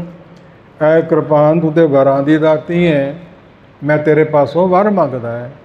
ਆਤਮ ਵਿਸ਼ਾਣੀ ਵਿਵੇਕ ਬੁੱਧੀ ਮੈਨੂੰ ਦੇਣਾ ਕਰੋ, ਖੋਟੀ ਮਤ ਮੇਰੀ ਨਾਸ ਕਰੋ। ਵਰ ਭੰਡੰ ਭੁਜ ਡਾਂਡੀ ਅਖੰਡੰ, ਭੁਜ ਨਾਮ ਭੁਜਾ ਬਾਹਾਂ ਨੂੰ ਕਹਿੰਦੇ ਹੈ, ਤੇ ਬਾਹਾਂ ਦਾ ਡੰਡਾ ਵੀ ਹੈ। ਉੱਠਣ ਲੱਗਿਆਂ, ਬੈਠਣ ਲੱਗਿਆਂ, ਤੁਰਨ ਲੱਗਿਆਂ, ਤੇ ਕੁੱਤਾ ਬਿੱਲਾ ਵੇਖ ਕੇ ਡਰਿਆ ਰਹਿੰਦਾ, ਦਬਕਿਆ ਰਹਿੰਦਾ, ਨੇੜੇ ਨਹੀਂ ਆਉਂਦਾ। ਇਸ ਪ੍ਰਕਾਰ ਖਲ ਦਲ ਅਤਰਣ ਮੰਡੰ ਵਰ ਭੰਡੰ, ਭੁਜ ਡੰਡ ਅਖੰਡੰ, ਤੇਜ ਪ੍ਰਚੰਡੰ, ਜੋਤ ਅਮੰਡੰ, ਭਾਨ ਪ੍ਰਭੰ। ਤੇਜ ਤੇਰਾ ਬੜਾ ਪ੍ਰਚੰਡ ਹੈ, ਸੋ ਤੇਜ ਜੋਤ ਅਮੰਡ ਤੇਰੀ ਕਿੰਨੀ ਕੁ ਭਾਨ, ਸੂਰਜ ਨੂੰ ਕਹਿੰਦੇ ਹੈ, ਆਕਾਸ਼ ਵਿੱਚ ਚੜ੍ਹਦਾ ਹੈ। ਹੋਰ ਪਾਸੇ ਤੇ ਝੱਟ ਵੇਖ ਲੈਂਦੇ, ਸੂਰਜ ਵੱਲ ਵੇਖੋ ਭਲਾ, ਅੱਖਾਂ 'ਚ ਦੇ ਆ ਜਾਂਦੀਆਂ, ਨੀਵੀਂ ਪਾਉਣੀ ਪੈਂਦੀ ਹੈ। ਸੋ ਕੈਰਾਂ ਦਾ ਦਿਲ ਡਰ ਜਾਂਦਾ, ਮਿਆਨ ਤੋਂ ਕੱਢੀ ਹੋਵੇ, ਸੂਰਮੇ ਨੇ ਹੱਥ 'ਚ ਫੜੀ ਹੋਵੇ। ਤੇ ਇਸ ਪ੍ਰਕਾਰ ਬਿਨਾਂ ਲੋੜ ਤੋਂ ਕੱਢਣੀ ਵੀ ਨਹੀਂ, ਕਿਸੇ ਨੂੰ ਮਾਰਨੀ ਵੀ ਨਹੀਂ। ਜ਼ੁਲਮ ਦਾ ਨਾਸ ਧਰਮ ਦੀ ਰੱਖਿਆ, ਐਦੋਂ ਵੱਧ ਨਹੀਂ ਕਦੇ ਵਰਤਣੀ। ਭੋਗ ਲਵਾਉਣ ਵਾਸਤੇ ਵਰਤਣੀ ਹੈ ਜਾਂ ਜ਼ੁਲਮ ਦੇ ਨਾਸ ਲਈ ਵਰਤਣੀ ਹੈ। ਇਹ ਸ਼੍ਰੀ ਸਾਹਿਬ ਸ਼ਕਤੀ ਹੈ। ਪਹਿਲਿਆਂ ਸਮਿਆਂ 'ਚ ਸ਼ਸਤਰਾਂ ਨਾਲ, ਪੰਜੇ ਨਾਲ, ਤੀਰ ਨਾਲ ਪ੍ਰਵਾਨਗੀ ਪ੍ਰਸ਼ਾਦ ਨੂੰ ਦਿੰਦੇ ਸੀ। ਤੇ ਮਹਾਰਾਜ ਸਾਹਿਬ ਜਦੋਂ ਅੰਮ੍ਰਿਤ ਛਕਾਇਆ ਤੇ ਉਦੋਂ ਪਹਿਲੇ ਦਿਨ ਕਿਰਪਾਨ ਨਾਲ ਭੋਗ ਲਾਇਆ। ਇਸ ਪ੍ਰਕਾਰ ਉਦੋਂ ਤੋਂ ਲੈ ਕੇ ਹੁਣ ਤੱਕ ਕਿਰਪਾਨ ਨਾਲ ਭੋਗ ਲੱਗਦਾ। ਸ਼ਕਤੀ ਜਾਣ ਕੇ, ਅਕਾਲ ਨਿਰੰਕਾਰ ਦੇਵੀ ਦਾ ਰੂਪ ਜਾਣ ਕੇ, ਚੰਡੀ ਦਾ ਰੂਪ ਜਾਣ ਕੇ ਤੁਹਾਡੇ ਗਾਤਰੇ ਪਵਾਈਏ। ਸਤਿਕਾਰ ਕਰੋ ਇਸ ਦਾ, ਰੱਖੋ ਇਹਨੂੰ ਸੰਭਾਲ ਕੇ। ਇਸ ਪ੍ਰਕਾਰ ਸੀਸ 'ਤੇ ਸਜਾਓ, ਮੋਢੇ 'ਤੇ ਰੱਖੋ, ਕਛਹਿਰੇ ਨੂੰ ਨਾ ਲੱਗੇ, ਪਲੀਤ ਵਸਤਰ ਨੂੰ ਨਾ ਲੱਗੇ। ਕਛਹਿਰਾ ਤੇ ਲੱਕ ਵਾਲਾ ਪਰਨਾ, ਇਸ਼ਨਾਨ ਕਰ ਲੱਗਿਆ ਜੋ ਲੇਟੀ ਦਾ ਕਛਹਿਰਾ ਬਦਲ ਲੱਗਿਆ, ਇੱਕ ਪਹੁੰਚਾ ਪਾਉਣਾ ਹੈ। ਸੋ ਗਿੱਲੇ ਦਾ ਲਾ ਕੇ ਤੇ ਫਿਰ ਦੂਜਾ ਲਾ ਕੇ ਦੂਜਾ ਸੁੱਕਾ ਪਾਉਣਾ ਹੈ। ਇਸ ਤਰ੍ਹਾਂ ਕਛਹਿਰੇ ਦੀ ਰਹਿਤ ਹੈ, ਇਸ ਤਰ੍ਹਾਂ ਕਿਰਪਾਨ ਦੀ ਰਹਿਤ ਹੈ। ਤੇ ਸਰਬ ਲੋਹੇ ਦਾ ਕੜਾ। ਇਸੇ ਪ੍ਰਕਾਰ ਕੇਸਾਂ ਦੇ ਮੁਤਲਕ ਬੇਨਤੀ ਕੀਤੀ ਹੈ। ਤੇ 2 ਟਾਈਮ ਕੰਘਾ ਦੋਨੋਂ ਵਕਤ ਕਰੇ, ਦਾਤਨ ਨੀਤ ਕਰੇ, ਨਾ ਦੁੱਖ ਪਾਵੇ ਲਾਲ ਜੀ। ਨੰਦ ਲਾਲ ਜੀ ਰਹਿਤਨਾਮਿਆਂ 'ਚ ਲਿਖਿਆ, ਉਹ ਸਿੱਖ ਦੁੱਖ ਨਹੀਂ ਪਾਊਗਾ ਜਿਹੜਾ ਸਹੀ ਮੈਨੇ 'ਚ ਰਹਿਤ ਰੱਖੂ। ਇਸ ਪ੍ਰਕਾਰ ਇਹ ਪੰਜੇ ਕਕਾਰ ਤੇ ਇਹਨਾਂ ਦੀ ਰਹਿਤ, ਇਹ ਖਾਲਸਾ ਜੀ ਕਿਵੇਂ ਤੁਸੀਂ ਰੱਖਣੀ ਹੈ, ਯਾਦ ਰੱਖਿਓ। ਕੰਘੇ ਬਹੁਤੇ ਘਰਾਂ ਵਿੱਚ ਚਾਹੀਦੇ ਨੇ, ਕੋਈ ਦੰਦਾ ਛੇਤੀ ਟੁੱਟ ਜਾਂਦਾ, ਡਿੱਗ ਪੈਂਦਾ ਹੈ। ਜਾਣ ਬੁੱਝ ਕੇ ਲਾਉਣਾ ਨਹੀਂ, ਸੁਤੇ ਕੰਘਾ ਡਿੱਗ ਪਵੇ, ਕਛਹਿਰਾ ਪਹੁੰਚਾ ਲੈ ਜਾਵੇ, ਲਾਉਣਾ ਨਹੀਂ। ਕਿਰਪਾਨ ਡਿੱਗ ਪਵੇ, ਡੇਗਣੀ ਰੱਖਣੀ ਨਹੀਂ। ਇਹ ਨਹੀਂ ਕਿ ਰਾਤ ਨੂੰ ਕਿੱਲੀ ਨਾ ਤੇ ਦੇਣੇ ਗਲ, ਇਸ ਤਰ੍ਹਾਂ ਨਹੀਂ ਕਰਨੀ। ਜੇ ਸੁਤੇ ਕੁਝ ਹੋ ਜਾਵੇ ਤਾਂ ਫਿਰ ਜਪਜੀ ਸਾਹਿਬ ਦਾ ਪਾਠ ਕਰਕੇ, ਅਰਦਾਸ ਕਰਕੇ ਮੁਆਫੀ ਮੰਗੋ, ਡਰ ਬਣਿਆ ਰਵੇ। ਇਸ ਪ੍ਰਕਾਰ ਇਹ ਹਦਾਇਤਾਂ ਹੁੰਦੀਆਂ ਨੇ। ਅੰਮ੍ਰਿਤ ਛਕਾਉਣ ਵੇਲੇ ਵਿਸਾਖੀਆਂ ਤਾਂ ਕਈ ਵਾਰੀ ਮਨਾਈਆਂ, ਪਰ ਵਿਸਥਾਰਪੂਰਵਕ ਬੋਲਣ ਦਾ ਸਮਾਂ ਨਹੀਂ ਹੁੰਦਾ। तो इस प्रकार टाइम पास करके लंघ जाइदा है। चार रंगां बारे ज्ञान हो गया, पंजां तख्तां बारे ज्ञान हो गया, पंजे ककारां बारे ज्ञान होया भी किवें संभालने ते किवें रखने है। इस प्रकार हजूर सच्चे पातशाह ने होर भी बख्शां कीतियां ने बड़ियां छोटियां अते वड्डियां। पंजे बाणियां जपजी साहिब, जाप साहिब सवैये ते चौपीठ आनंद साहिब पूरा। अद्धा नहीं पढ़ना, 5 पौड़ियां नाल नहीं सरदा। ਇਹ ਤੇ ਮਨੀ ਸਿੰਘ ਜੀ ਨੇ ਰਹਿ ਰਾਸ ਨਾਲ 5 ਪੌੜੀਆਂ ਲਿਖ ਦਿੱਤੀਆਂ ਤਾਂ ਆਪਾਂ ਪ੍ਰਚਲਿਤ ਕਰ ਲਈਆਂ। ਸੋ ਇਸ ਪ੍ਰਕਾਰ ਆਨੰਦ ਮੂਲ ਬਾਣੀ ਸੁਭ ਕਰੀ, ਭਗਤ ਵਿਰਾਗ ਗਿਆਨ ਸੋ ਭਰੀ। ਸੋ ਚਤੁਰ ਪਾਤਸ਼ਾਹ ਜਬ ਕਹੇ, ਇੱਕ ਪੌੜੀ ਤਿੰਨੋਂ ਰਚ ਦਏ, ਇੱਕ ਸ੍ਰੀ ਅਰਜਨ ਸੰਗ ਜੋੜੀ, ਆਨੰਦ ਮਹਾਤਮ 40 ਪੌੜੀ। ਇਹ ਬਾਣੀ ਸੁੰਦਰ ਗੁਣ ਭਰੀ, ਪੜ੍ਹੇ ਸੁਣੇ ਪਾਏ ਜੋ ਕਾਮ ਨਾ ਧਰੀ। ਨਿਤ ਸਬੰਨ ਕੇ ਨੇਮ ਨਿਵਾਹੇ, ਲੱਭ ਨਾ ਵਸਤ ਹੋਏ ਜੇ ਚਾਹੇ। रची हित सिखण कल्याण, पढ़े सुने सुख लहे महान। सब कार्य की सिद्धि देत, जो धारे प्रेम समेत। सब मंगल के आद पढ़ी जाए, पूर्ण होए निर्विघ्न लहीजै। केड़े मंगल? बच्चे ने जन्म लै लिया तो आनंद साहब जपजी साहब पढ़ के अमृत छकाओ। बच्चे का सगन पैना, बच्चे का विआह होया तो जे बिरध हो गया, मर गया तो फिर भी आनंद साहब पढ़ो। मूए ही सिख बांधव को, रोवत नह कड़ाह करावे। आनंद पढ़े सब सोगत, जे सिख पीते नार ना शब्द पढ़ावे। वेद की रीत को त्याग करे, न किरियामान सिख सड़ावे। लिखती प्रमाण ने इन्नी सांझ आनंद साहब दे नाल। बहु गिनती बड़ा समा, कई 5 पौड़ियां अमृत संचार च पढ़ते ने ते चौपी अद्धी पढ़ते ने। पानी अमृत किवें बनू, ये उन्हां दा खंडन नहीं। ਤੁਹਾਡੇ ਚਰਨਾਂ 'ਚ ਬੇਨਤੀ ਹੈ, ਵੱਧ ਤੋਂ ਵੱਧ ਜੀਵਨ ਵਾਲੇ ਸਿੰਘ ਨਿਤਨੇਮੀ ਹੋਣ। ਇਹ ਆਨੰਦ ਸਾਹਿਬ ਦੀ ਪਹਿਲਾਂ 5 ਬਾਣੀਆਂ ਜਿਹੜੀਆਂ 5 ਗ੍ਰੰਥੀ 'ਚ ਲਿਖੀਆਂ ਸੀ, ਗੁਰੂ ਅਰਜਨ ਸਾਹਿਬ ਦੇ ਵੇਲੇ ਤੋਂ ਚੱਲੀਆਂ ਆਉਂਦੀਆਂ। ਅੱਗੇ ਵੀ ਬੇਨਤੀਆਂ ਕਈ ਵਾਰੀ ਕੀਤੀਆਂ। ਦੱਖਣੀ ਓਂਕਾਰ, ਫਿਰ ਸਿੱਧ ਗੋਸ਼ਟ, ਫਿਰ ਬਾਮਨ ਅੱਖਰ, ਫਿਰ ਆਨੰਦ ਸਾਹਿਬ ਤੇ ਬਾਮਨ ਅੱਖਰੀ ਤੇ ਸੁਖਮਨੀ ਸਾਹਿਬ। ਇਹ 5 ਬਾਣੀਆਂ ਨੇ ਤੇ ਲੰਮੀਆਂ ਬੜੀਆਂ, ਸਮਾਂ ਬੜਾ ਲੱਗਦਾ ਹੈ। ਤੇ ਜ਼ਿੰਦਗੀ ਸਫਲੀ ਕਿਵੇਂ ਹੋਵੇਗੀ? ਜਨਮਾਂ ਜਨਮਾਂ ਦੀ ਮੈਲ लगी कितरा लथेगी। जन्म जन्म किस मर को मर लागी, काला होवा स्याहो। खनली धोती उजड़ी ना होवी, जे सो धोवन पाहो। ਉਹ ਪੁਰਾਤਨ 5 ਬਾਣੀਆਂ ਬਘੇਲ ਸਿੰਘ ਵਰਗਿਆਂ ਸੂਰਮਿਆਂ ਦੀਆਂ, ਮਨੀ ਸਿੰਘ, ਬਾਬੇ ਦੀਪ ਸਿੰਘ ਵਰਗਿਆਂ ਦੀਆਂ ਇਹ ਨਿਤਨੇਮ ਸੀ। ਉਹਨਾਂ 'ਚ ਵੀ ਆਨੰਦ ਸਾਹਿਬ। ਤੇ ਜੇ ਅੰਮ੍ਰਿਤ ਛਕਾਉਣਾ ਸੀ ਮਹਾਰਾਜ ਸਾਹਿਬ ਨੇ, ਤੇ ਇਹਦੇ ਵਿੱਚ ਵੀ ਆਨੰਦ ਸਾਹਿਬ ਹੋਣ ਵਾਲੀਆਂ ਬਾਣੀਆਂ 'ਚ ਵੀ ਆਨੰਦ ਸਾਹਿਬ।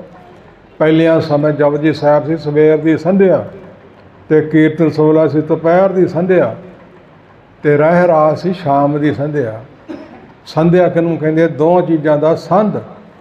ਸੋ ਇਸ ਪ੍ਰਕਾਰ ਜਿਵੇਂ ਹੁਣ ਸਵੇਰ ਦੀ ਸੰਧਿਆ, ਰਾਤ ਦਾ ਅੰਤ ਹੋ ਰਿਹਾ, ਦਿਨ ਦੀ ਚੜ੍ਹਾਈ ਹੋ ਰਹੀ, ਸ਼ਾਮ ਦੀ ਸੰਧਿਆ, ਦੁਪਹਿਰ ਦੀ ਸੰਧਿਆ, ਪਹਿਲਾ ਪੈਰ ਖਤਮ ਹੋ ਰਿਹਾ, ਦੂਜਾ ਆਰੰਭ ਹੋ ਰਿਹਾ। ਕੀਰਤਨ ਸੋਹਲੇ ਨਾਲ ਬੜੀ ਵਿਸਤਾਰਪੂਰਵਕ ਵਿਚਾਰ ਇਹਦੀ, ਤੇ ਸ਼ਾਮ ਦੀ ਸੰਧਿਆ ਰਹਿ ਰਾਸ ਨਾਲ। ਇਸ ਤਰ੍ਹਾਂ 3 ਸੰਧਿਆ ਸੀ, ਤੇ ਇਹ 5 ਬਾਣੀਆਂ ਸੀ। ਪੁਰਾਤਨ ਪੜ੍ਹੋ, ਹੋਰ ਚੰਗੀ ਗੱਲ ਆ। ਹੁਣ ਵਾਲੀਆਂ ਵੀ ਜ਼ਰੂਰ ਪੜ੍ਹੋ, ਤੇ ਸ਼ਾਮ ਵਾਲੀਆਂ ਵੀ ਜ਼ਰੂਰ ਪੜ੍ਹੋ। ठंडे पानी जो नहीं नहावे, बिन जा पढ़े प्रसाद जो पावे, राय रास बिना संध्या जो खोवे।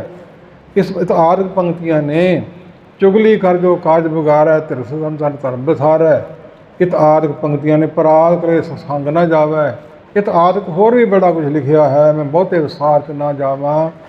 सोमर छकण वालिओ ते दूजे वीरो सारे, वध तो वध बाणी नाम रूप है, बाणी जाप रूप है, बाणी सिमरन रूप है। जे नहीं पढ़ी जाती फिर वाहिगुरु वाहिगुरु सौखा इलाज है, वो करी चलो।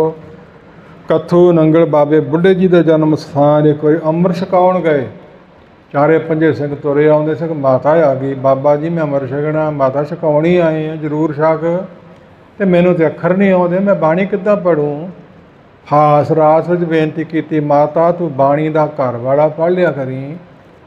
ਸਿੰਘ ਹੱਸ ਪਏ ਸਾਰੇ। ਉਹ ਕਿਹਨੂੰ ਕਿਹਾ ਘਰ ਵਾਲਾ ਬਾਣੀ ਦਾ? ਮੈਂ ਕਿਹਾ ਵਾਹਿਗੁਰੂ। ਕਹਿੰਦੀ ਹਾਂ ਉਹ ਮੈਂ ਕਰ ਲਿਆ ਕਰੂੰਗੀ। ਤਾਂ ਵਾਹਿਗੁਰੂ ਨਿਚੋੜ ਹੈ। ਕੱਲ੍ਹ ਬੇਨਤੀ ਕੀਤੀ ਸੀ, ਕਿੰਨਿਆਂ ਗ੍ਰੰਥਾਂ ਦੇ ਹਵਾਲੇ ਸੀ, ਕੁਝ ਦਾਸ ਦੇ ਸਕਿਆ ਤੇ ਕੁਝ ਨਹੀਂ ਸੀ ਦਿੱਤੇ ਗਏ, ਤੇ ਬੜਾ ਕੁਛ ਹੋਰ ਵੀ ਹੈ। ਨਿਚੋੜ ਹੈ ਸਾਰਿਆਂ ਸ਼ਬਦਾਂ ਦੇ ਵਿੱਚ ਨਾਮ ਦੀ ਮਹਿਮਾ ਲਿਖੀ ਹੋਈ ਹੈ।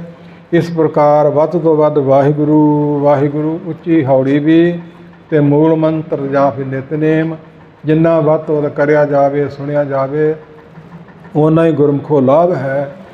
ਜਿਹੜਾ ਪੰਜਾਂ ਦਾ ਵਸਾਹ ਨਹੀਂ ਕਰਨਾ ਉਹ ਕੌਣ ਨੇ, ਜਿਹੜਾ ਪੰਜਾਂ ਨਾਲ ਮੇਲ ਨਹੀਂ ਕਰਨਾ ਤੇ ਉਹ ਕੌਣ ਨੇ, ਤੇ ਜਿਹੜੀਆਂ ਬੱਜਰ ਕਰਹਿਤਾਂ ਨੇ ਉਹ ਕਿਹੜੀਆਂ ਨੇ, ਤੇ ਸੁਖਨ ਕਰਹਿਤਾਂ ਕਿਹੜੀਆਂ ਨੇ। ਇਹ ਮਹਾਰਾਜ ਸਾਹਿਬ ਕਿਰਪਾ ਕਰਕੇ ਸੇਵਾ ਆਉਣ ਵਾਲੇ ਦੀਵਾਨਾਂ 'ਚ ਲੈ ਲੈਣ।